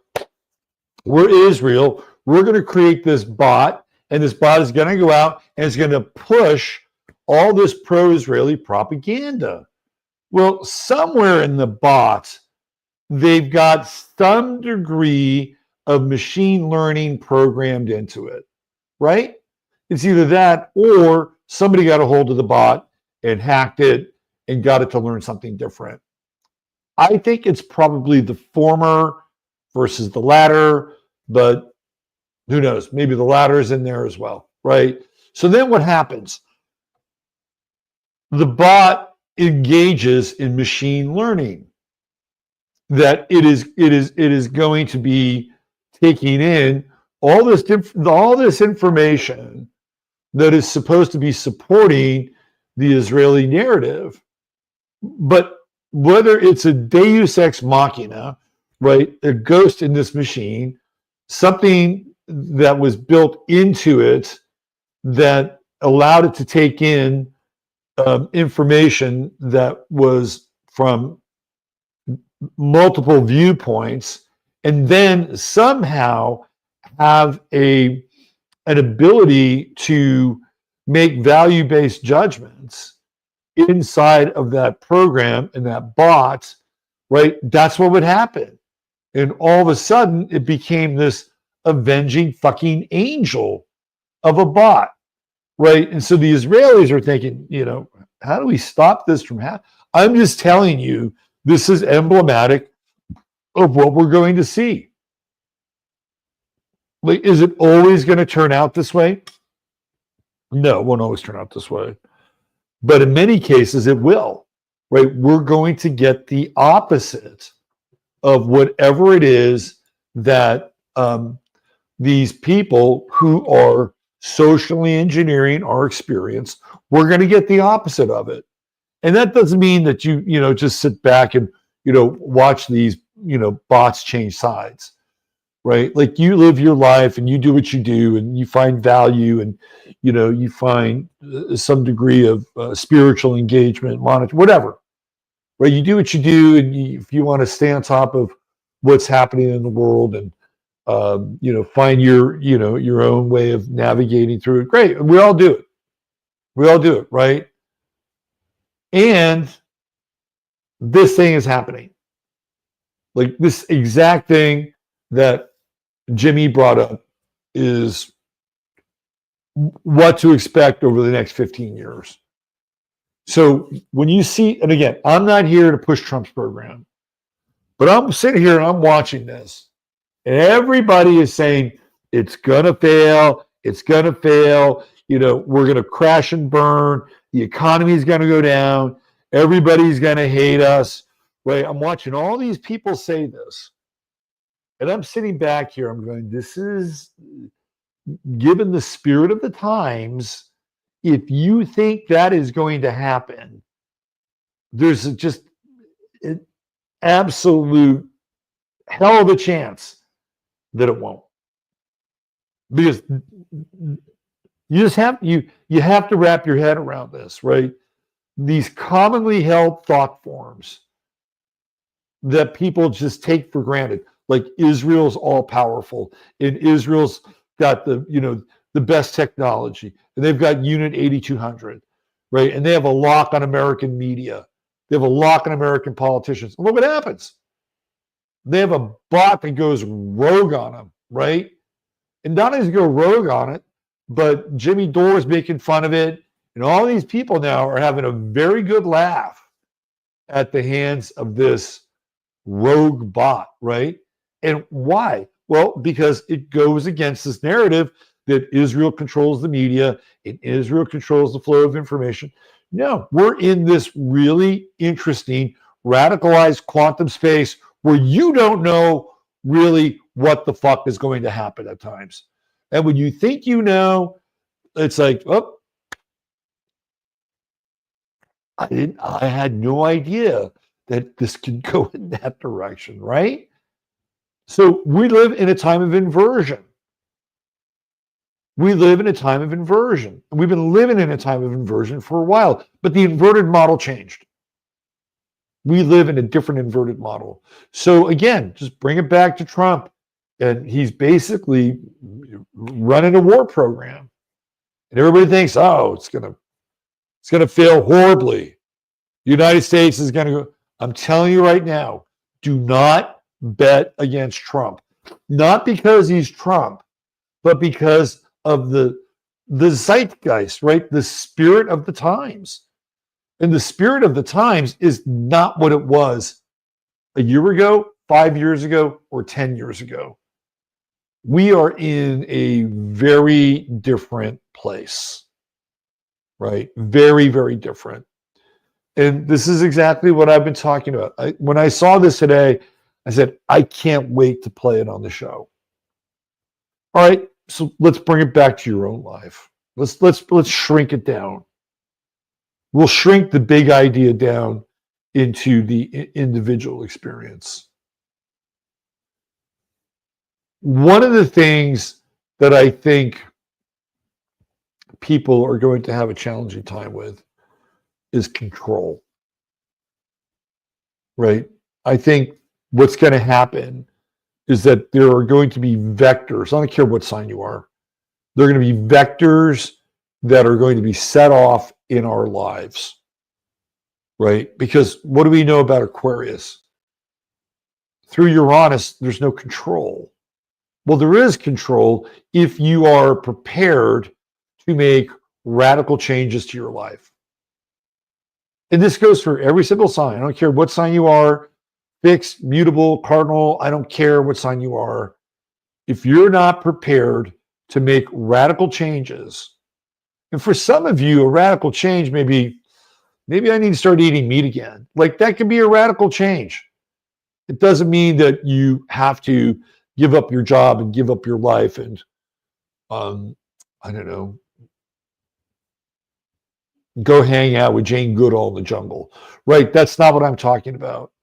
But there is something about the time that we're in where we're going to be forced to make radical changes to our lives.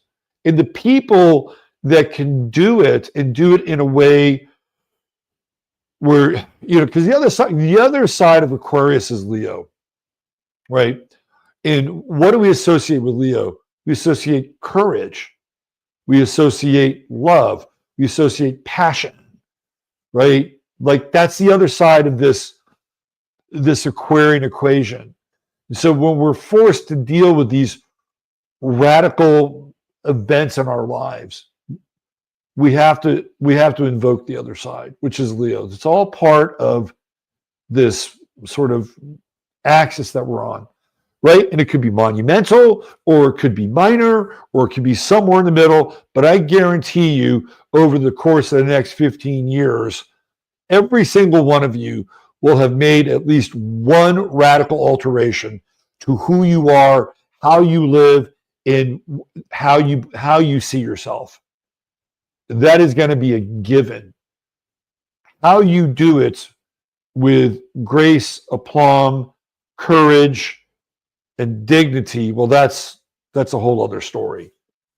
Because sometimes change can be very awkward, especially if it is forced upon us, right? There are new energies that are in the air, and those energies are really going to be about radical authenticity.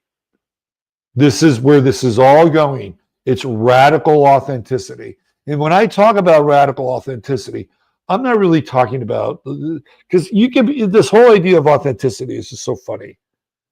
Like, you know, people say, well, you just got to be really authentic. Well, you know, part of your authenticity could be you're just a complete authentic asshole, right? Maybe that's what you're here to do. Like if you're just being a complete asshole, like the Resnicks, the people that steal all the fucking water and grow all the almonds and sell you their shitty pomegranate drink, they're being authentic. They're being authentic to their, whatever values they have.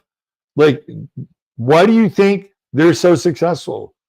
Because they're being authentic to those values. Now, it doesn't mean that we have to accept that. Now that we've seen it, we say, I'm never going to have any of that palm shit slip through my lips. I'll never have another sip of Fiji water again. I'm never going to have one of their shitty pistachios again, or shitty almonds, whatever, right? Their authenticity can lead you to make value-based decisions and judgments on your own.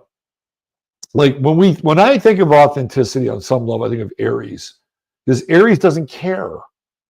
Doesn't care if you're authentically nice and kind, or authentically brave, or authentically assholeian, or authentically miserly, right? It just is. There's just an isness with Aries.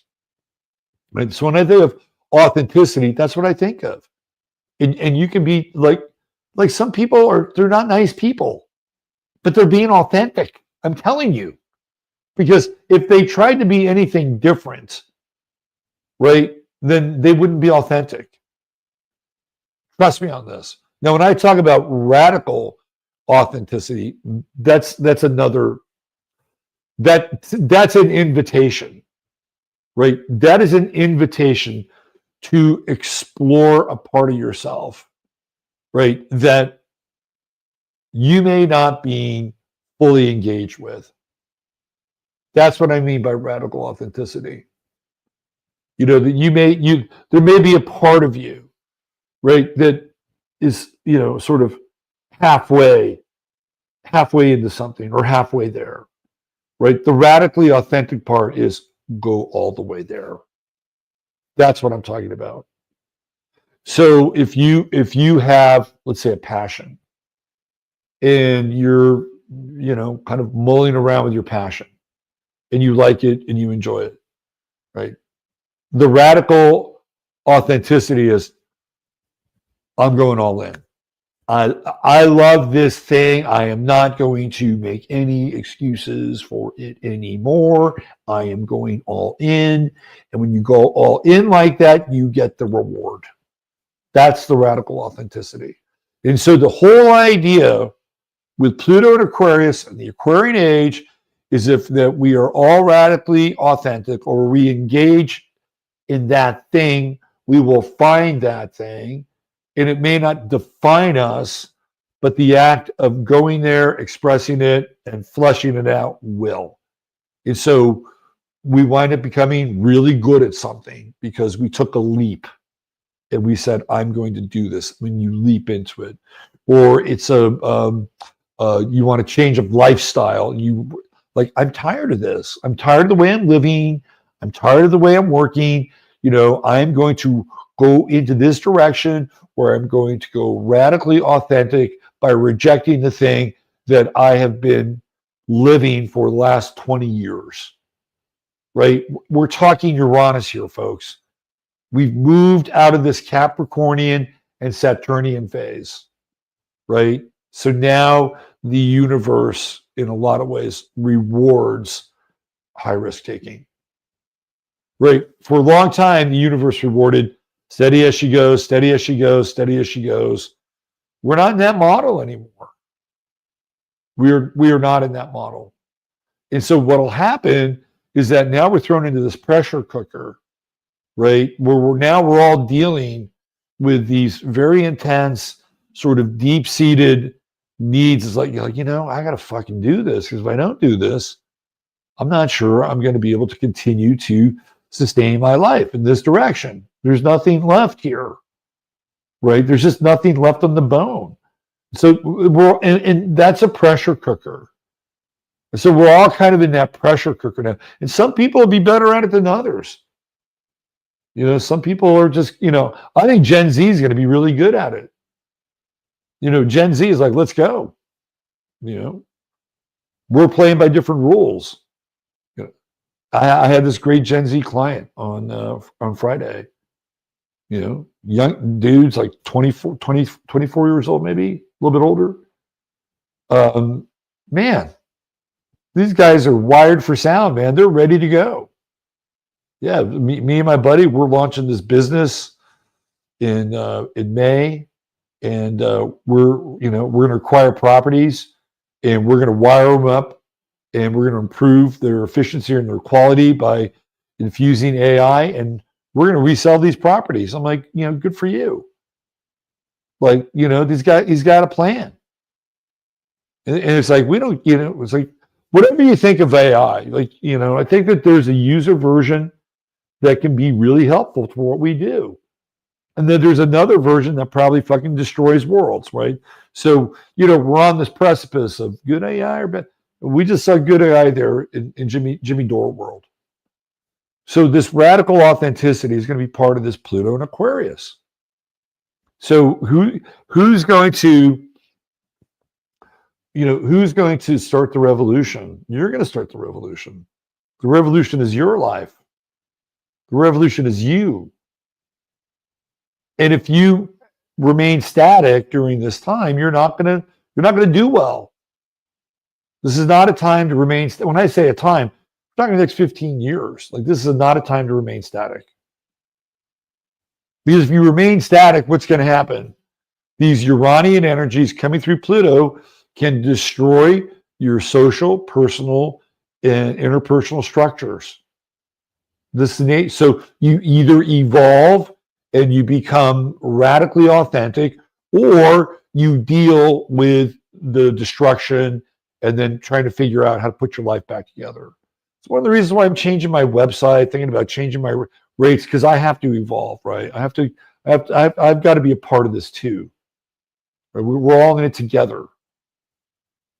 And we're all growing in a very interesting way right now.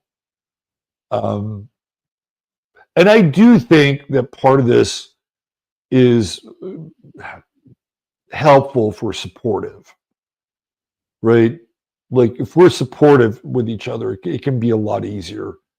If you're in a relationship or a family, or you're in a job where, I'll give you an example. There's a guy who does Bay Area TV in the Bay Area, radio and TV.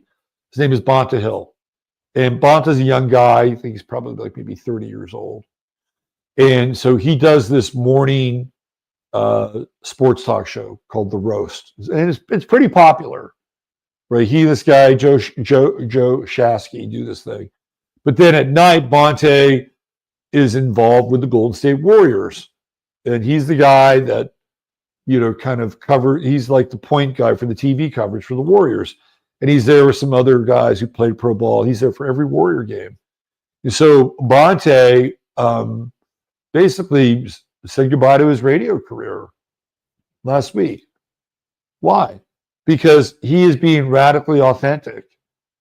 He realized that he can't keep up with the TV side and the radio side and have a child and have a fiance wife. Like, something had to give. So he's not going to give up the Warriors. He's not going to give up the TV side of it. But he had to say goodbye to that, right? That's being radically authentic. That's evolving. You may say, well, that's diva. Well, why? Because he realized that his life was in balance. He wasn't getting enough sleep. His health was deteriorating, right? The radically authentic. Some people would say, well, just stay on that train, dude. Stay on that train and just start taking fucking Ritalin. And 10 years from now, you'll have done radio and TV, and you'll be at ESPN. You'll be the next Stephen A. Smith. But just get through the grind and do whatever it takes. He didn't do it. He didn't do it. He said, we're done. I'm done. I'm not doing this. That's what I'm talking about. So each and every one of us is going to have this kind of radically authentic, come to Jesus moment, and maybe more than one along the way. And the world will be a better place for it. Trust me, be a much better place. All right. Let's talk about 1988. I want to talk about 1988. So in 1988, maybe we'll do this for two. We'll do this for this week and next week because we've been going for 2 hours. I don't want to do a huge long show. So let's see if we can wrap this up in about a half an hour. So in should I just go to locals? Let me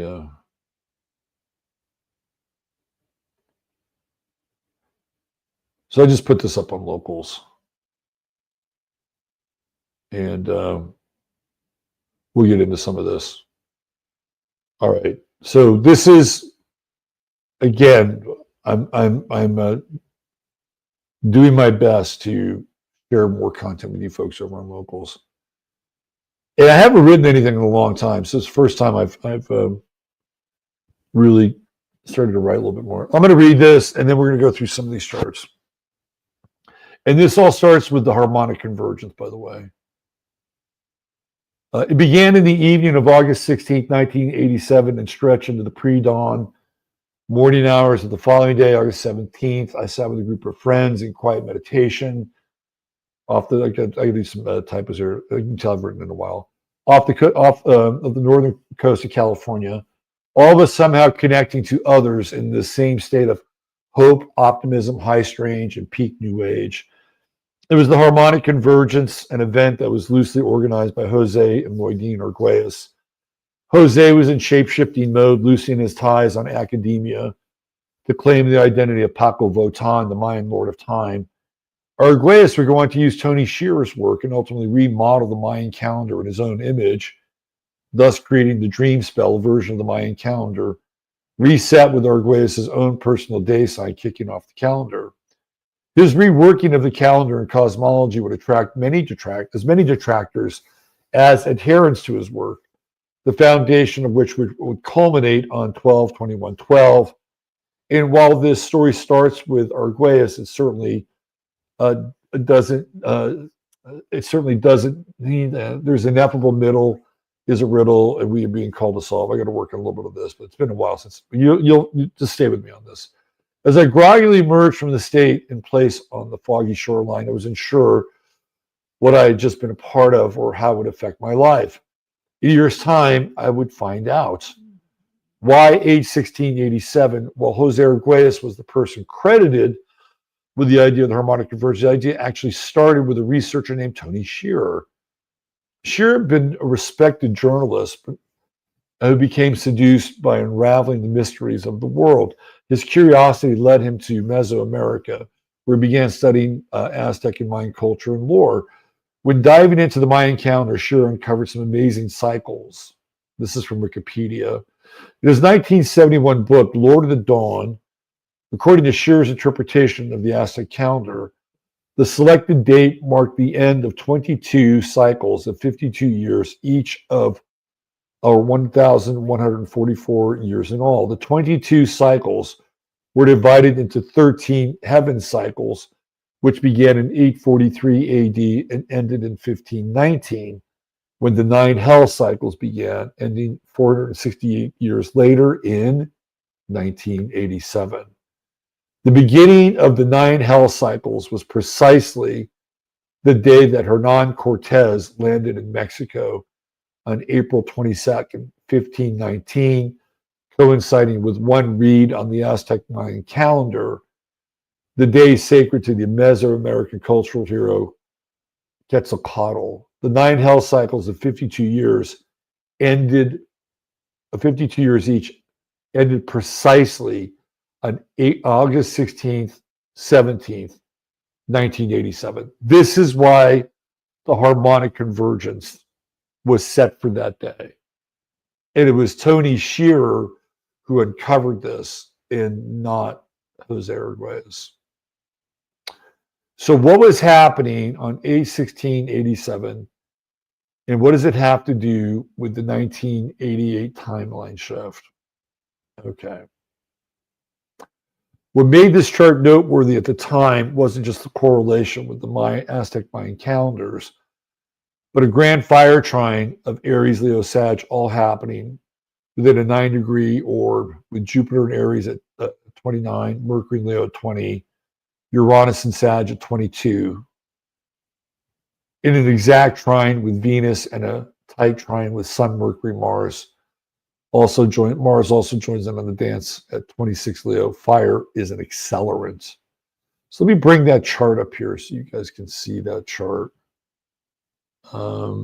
That is the harmonic convergence chart. Let me go in here and grab that. And then you guys can check it out. So let me see if I can find it here.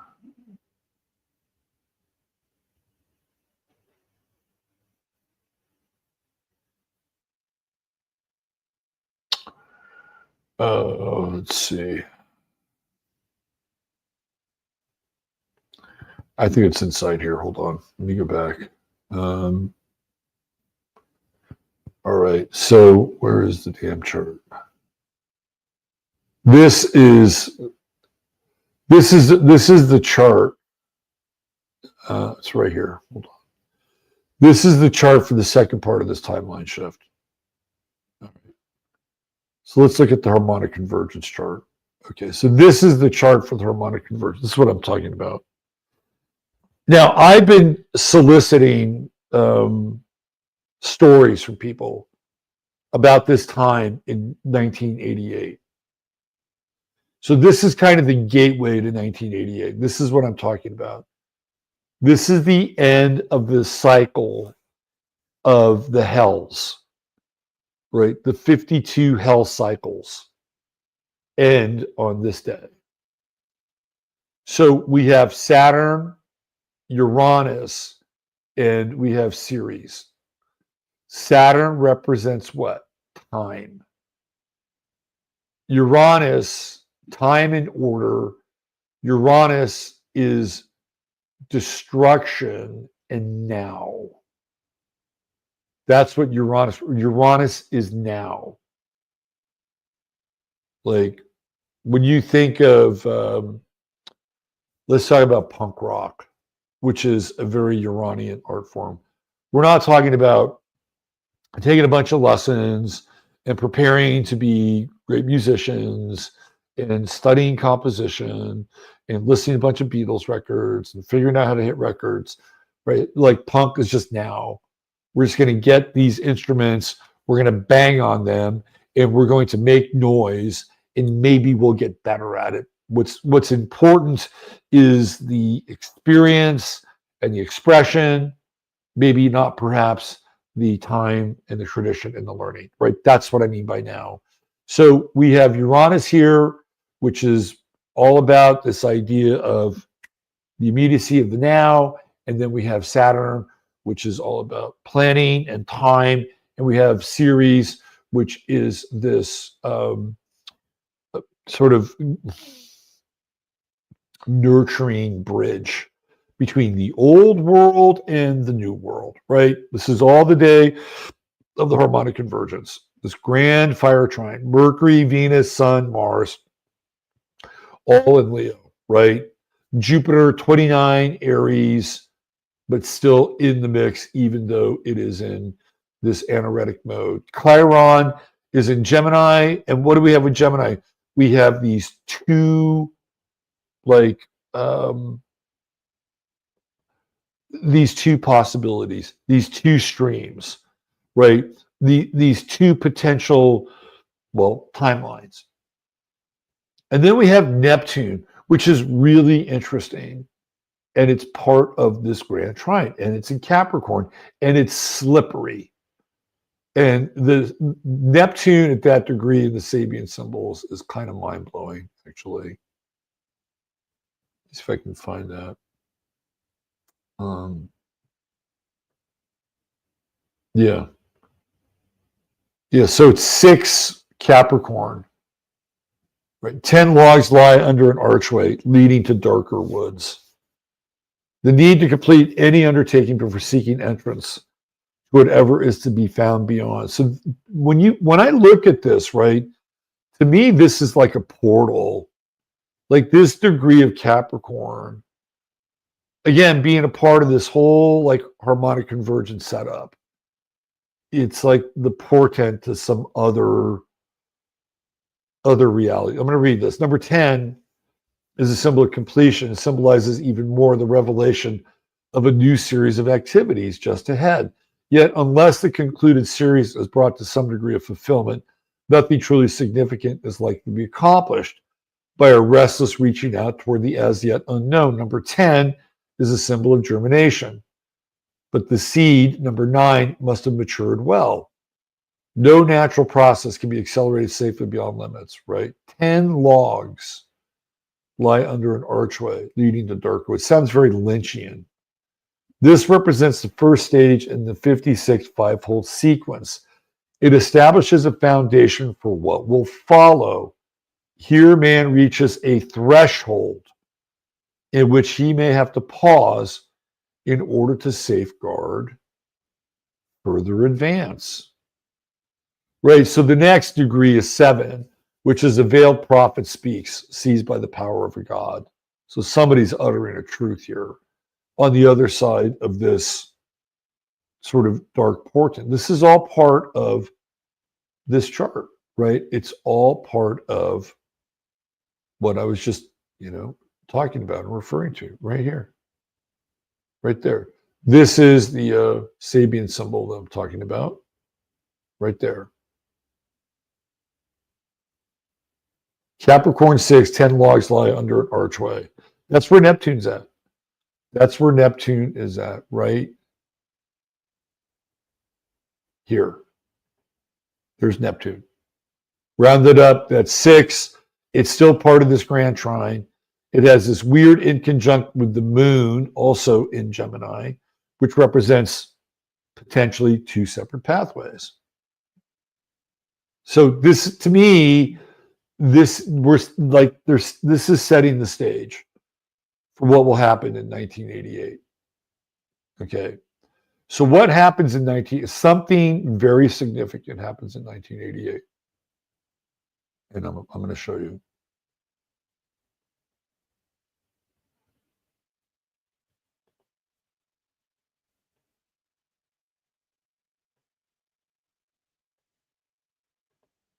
Okay. So in 1988, we have a series of conjunctions between Saturn and Uranus in Sagittarius. And it starts off at the beginning of the year in January, where we have this first series of conjunctions with Saturn, Uranus, and what? The galactic center. Right there at 20. This is as close as it gets in 1988. Because Saturn and Uranus move forward, and Capricorn, they move backwards. And now, right, now they're finally moving forward again. We have Saturn conjunct the galactic center. We have Uranus conjunct the galactic center. And to me, this is the opening of a new time. Right? Here we have Saturn and Uranus literally together in this place where the galactic center is like it's literally the black hole that holds the entire galaxy. Everything like rotates around this black hole, which is at 26 Sagittarius. And through this black hole, you have this idea that the galaxy is sucking itself inwards in this kind of entropic sort of dark whirlpool of antimatter, but at the same time, it's also pushing out this kind of like blast of neutrinos that are going throughout the entire galaxy. So you have these two forces that are canceling each other out, right? One is this involutionary force, and the other is this evolutionary force. And the entire operation, right, is like suspended around this thing at 26 Sagittarius. So during this time, something happens. Something significant happens. Like my life changes radically in 1988. And then it goes through another radical change again in 1989. Now, if you look at what's happening here, right, we are reaching the end of the Cold War. these revolutions now are going to start to take place. The Soviet Union is about to become Russia. China is about to have their Beijing Square moment, right? You have these singing revolutions that are starting to take place in Middle Europe. You have the Polish strikes. Like, there's a new time. Like, there is a new time coming. This major shift is happening. It's a timeline shift. Now, something on the other end of 1990 flips this thing back into something different, right? And so from 1988 and 1990 in my life, I go through this rapid acceleration, like doing things that I've never done before. Like it was like I was a conquering hero in 1988. And then by 1989, after this thing happens, my life flips again. And I'm like in this other vector. And it's just so incredibly weird. And I've been hearing all these stories from people that went through something pretty dramatic in 1988. And that by 1989 and 1990, they're off on a completely different path. And so I've been trying to find this key, and it's here. It's the Saturn conjunction with the galactic center and Uranus, right? Now, why is this important? Well, it's important because Uranus is set to go into Gemini, which is the other side of this experience. Saturn eventually will cycle through Pisces, Aries, Gemini. Pisces, Aries, Taurus, Gemini. Saturn and Uranus are going to meet up again. On the other side of this in Gemini. So this is going to be the bookend for this time, right? And so whatever happened from 1988 and 1989 and 1990, and especially when Saturn goes into Aquarius and we have the 1,000 points of light and all that bullshit, which I think really hijacked the timeline again. We won't fully know or understand like the completion cycle of this time until we get on the other side with Saturn and Uranus and on the other side of the galactic center. And that's going to be a very interesting time. Why? Because Uranus will be getting ready to cycle out of Gemini.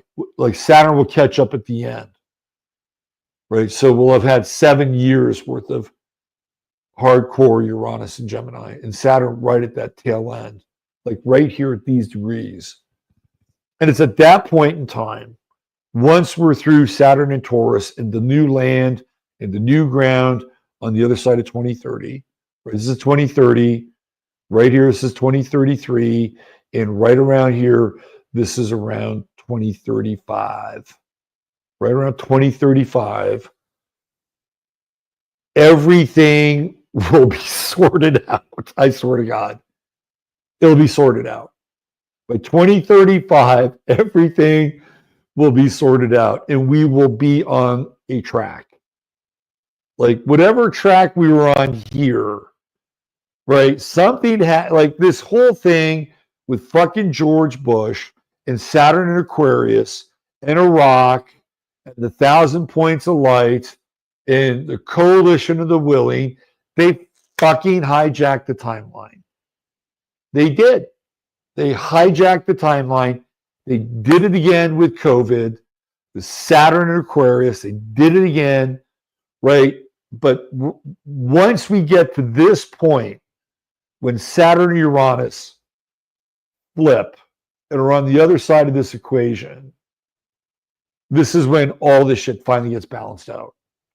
Right? This is after the new land and the new time. And I'm gonna go with this idea, right, that there's going to be one group of people that are going to be living in an entirely different state than another group of people. Like, and it'll be here, and we won't even be able to recognize the people that aren't going to be on our plane of consciousness or awareness. It'll be like two Earths, right, or two separate realities. But it will be the resolution of what happens here, and what happened all the way from here to all the way over here, with this new time, this new land that finally comes into play at 2030, for better or worse, right? And we have a hell of a lot of Saturn to go through from here to here, a hell of a lot of Neptune and then Saturn to go from here to here, right? And of course, always in the background, Pluto and Aquarius, which is really the imprimatur of our time. Like that, this Pluto and Aquarius is the god of our time. And it is radical change. Get used to it. Or not. So again, I'm interested in your stories. If you have something, I got to go back and do locals and kind of tidy that thing up. But if you have a story that is connected to 1988, 1989, 1990, share it in the comments, because something really weird happened. Like something big in the world happened. The wall came down, communism fell, blah, blah, blah, blah, blah, right? Something significant did happen. We were on a vector for a new time. And then something flipped it, something changed it. And it was George fucking Bush and the New World fucking order and the war in Iraq. It flipped the time. But there's more gradations of it as well. So I'm interested to hear what you have to say about it. Maybe for somebody, hey man, my life was just cool from 1980 to 2000, and I didn't, there was no ripple in my wave, right? Maybe that's true. And hallelujah, wasn't the case for me. I was on a major tidal wave. Good, but sometimes not so good. But at the end of the day, it threw me out into this vector. It's kind of like, it was kind of like sliding doors. That's what it was like. I'm living this life. I'm ramped up. I'm kicking ass. I'm taking names. And then by the time it's all over, I've had this sliding door moment, which shot me into Olympia, Washington. And there I am. How the fuck did I get here? And I'll tell you this story. I've told it before. So I go through this massive, weird change. And it's in the summer of like 1990. Weird. And eventually I wind up in Olympia, Washington. And I'm trying to just get I'm rootless. I'm trying to get my life together, right? And I'm staying at this guy's house, and this guy's in a coma. Like I go there, I'm hanging out because he told me, hey, if I'm ever in town, he's not there, feel free to stay. I'm like, okay, cool. I'll stay. He's not here. Turns out he's in a coma. So now I'm watching this house. And I start to have these wild dreams while I'm at this guy's place. It's like it's a fucking portal. And I have this dream where I find my dead body in my dream. I'm like, well, and my body's naked. I'm like, what do I do with this dead body? It's very inconvenient. So I find a dumpster and I put it in this dumpster. I'm like, okay, I guess I'm done with my body. But it was so weird, right? Like, it's so shocking. I got up out of my sleep. It was like weird. And I walked out and I saw the stars and everything. I'm like, okay, I'm okay. Right. I went back to sleep. So the next day, I get up and I had this credit card that I hadn't been paying on because I just been so transient. Right. I was just so transient. So I get on the phone with the credit card company. They said, yeah, hey, I wanted to reach out to you guys, let you know that, I want to start paying on this credit card, and I didn't want my credit to go bad. And remember, this is the day after I have this dream. So I want to pay on this credit card, and just let you know, I want to stay in good standing, and don't come after me. So I give the guy my name, and he says, well, did you live at this address before? I said, yeah, that's where I was living before. And he said, well, our records show that you're deceased and your account has been closed, terminated. Keep in mind, this is the morning after I have this dream that my body is dead, right? So the credit card company literally validated that I was dead. And whatever I was now was completely different than whoever I was before. It was bizarre. And so this is why I'm bringing up this idea of this timeline stuff. From roughly 1988, starting with the harmonic convergence, which seems to have charged something, right? Like people got involved in this thing and they were having this public moment together, but they weren't. It was very Aquarian, right? And I think something got charged, and how conscious or where we all were, what the fuck we were doing, really remains to be seen. And so it fired something. It fired this change engine. And again, that day, 16th and 17th, was the final day of these hell days. Anyway, I'd love to hear your comments. I think the conjunctions here in 88 with the galactic center were huge. With Saturn and Uranus, you don't really get that. You don't get that conjunction, right? Every 84 years, Uranus makes those changes, right? We're going to be halfway through that 84-year cycle. So, and Saturn will be along for the ride then. This just doesn't happen like all the time. It's very specific. So again, throw out your stories if you have them. If not, you can put them over on Locals. Some people have actually sent them to me, which I'll go through next week. And there are some anonymous stories I'll read from people during that time. All right, I think I'm out of here. We're going to go for 2.5 hours. I know you people on the East Coast probably want to go to bed. And you people in Central probably want to go to bed too. All right, thank you for being here and sharing your Sunday night with me. I hope you found it, at the very least, entertaining, and if not, somewhat enlightening. In the meantime, hit the like, subscribe. Join me back here on Tuesday for the Astro Weather, and we'll do more of this.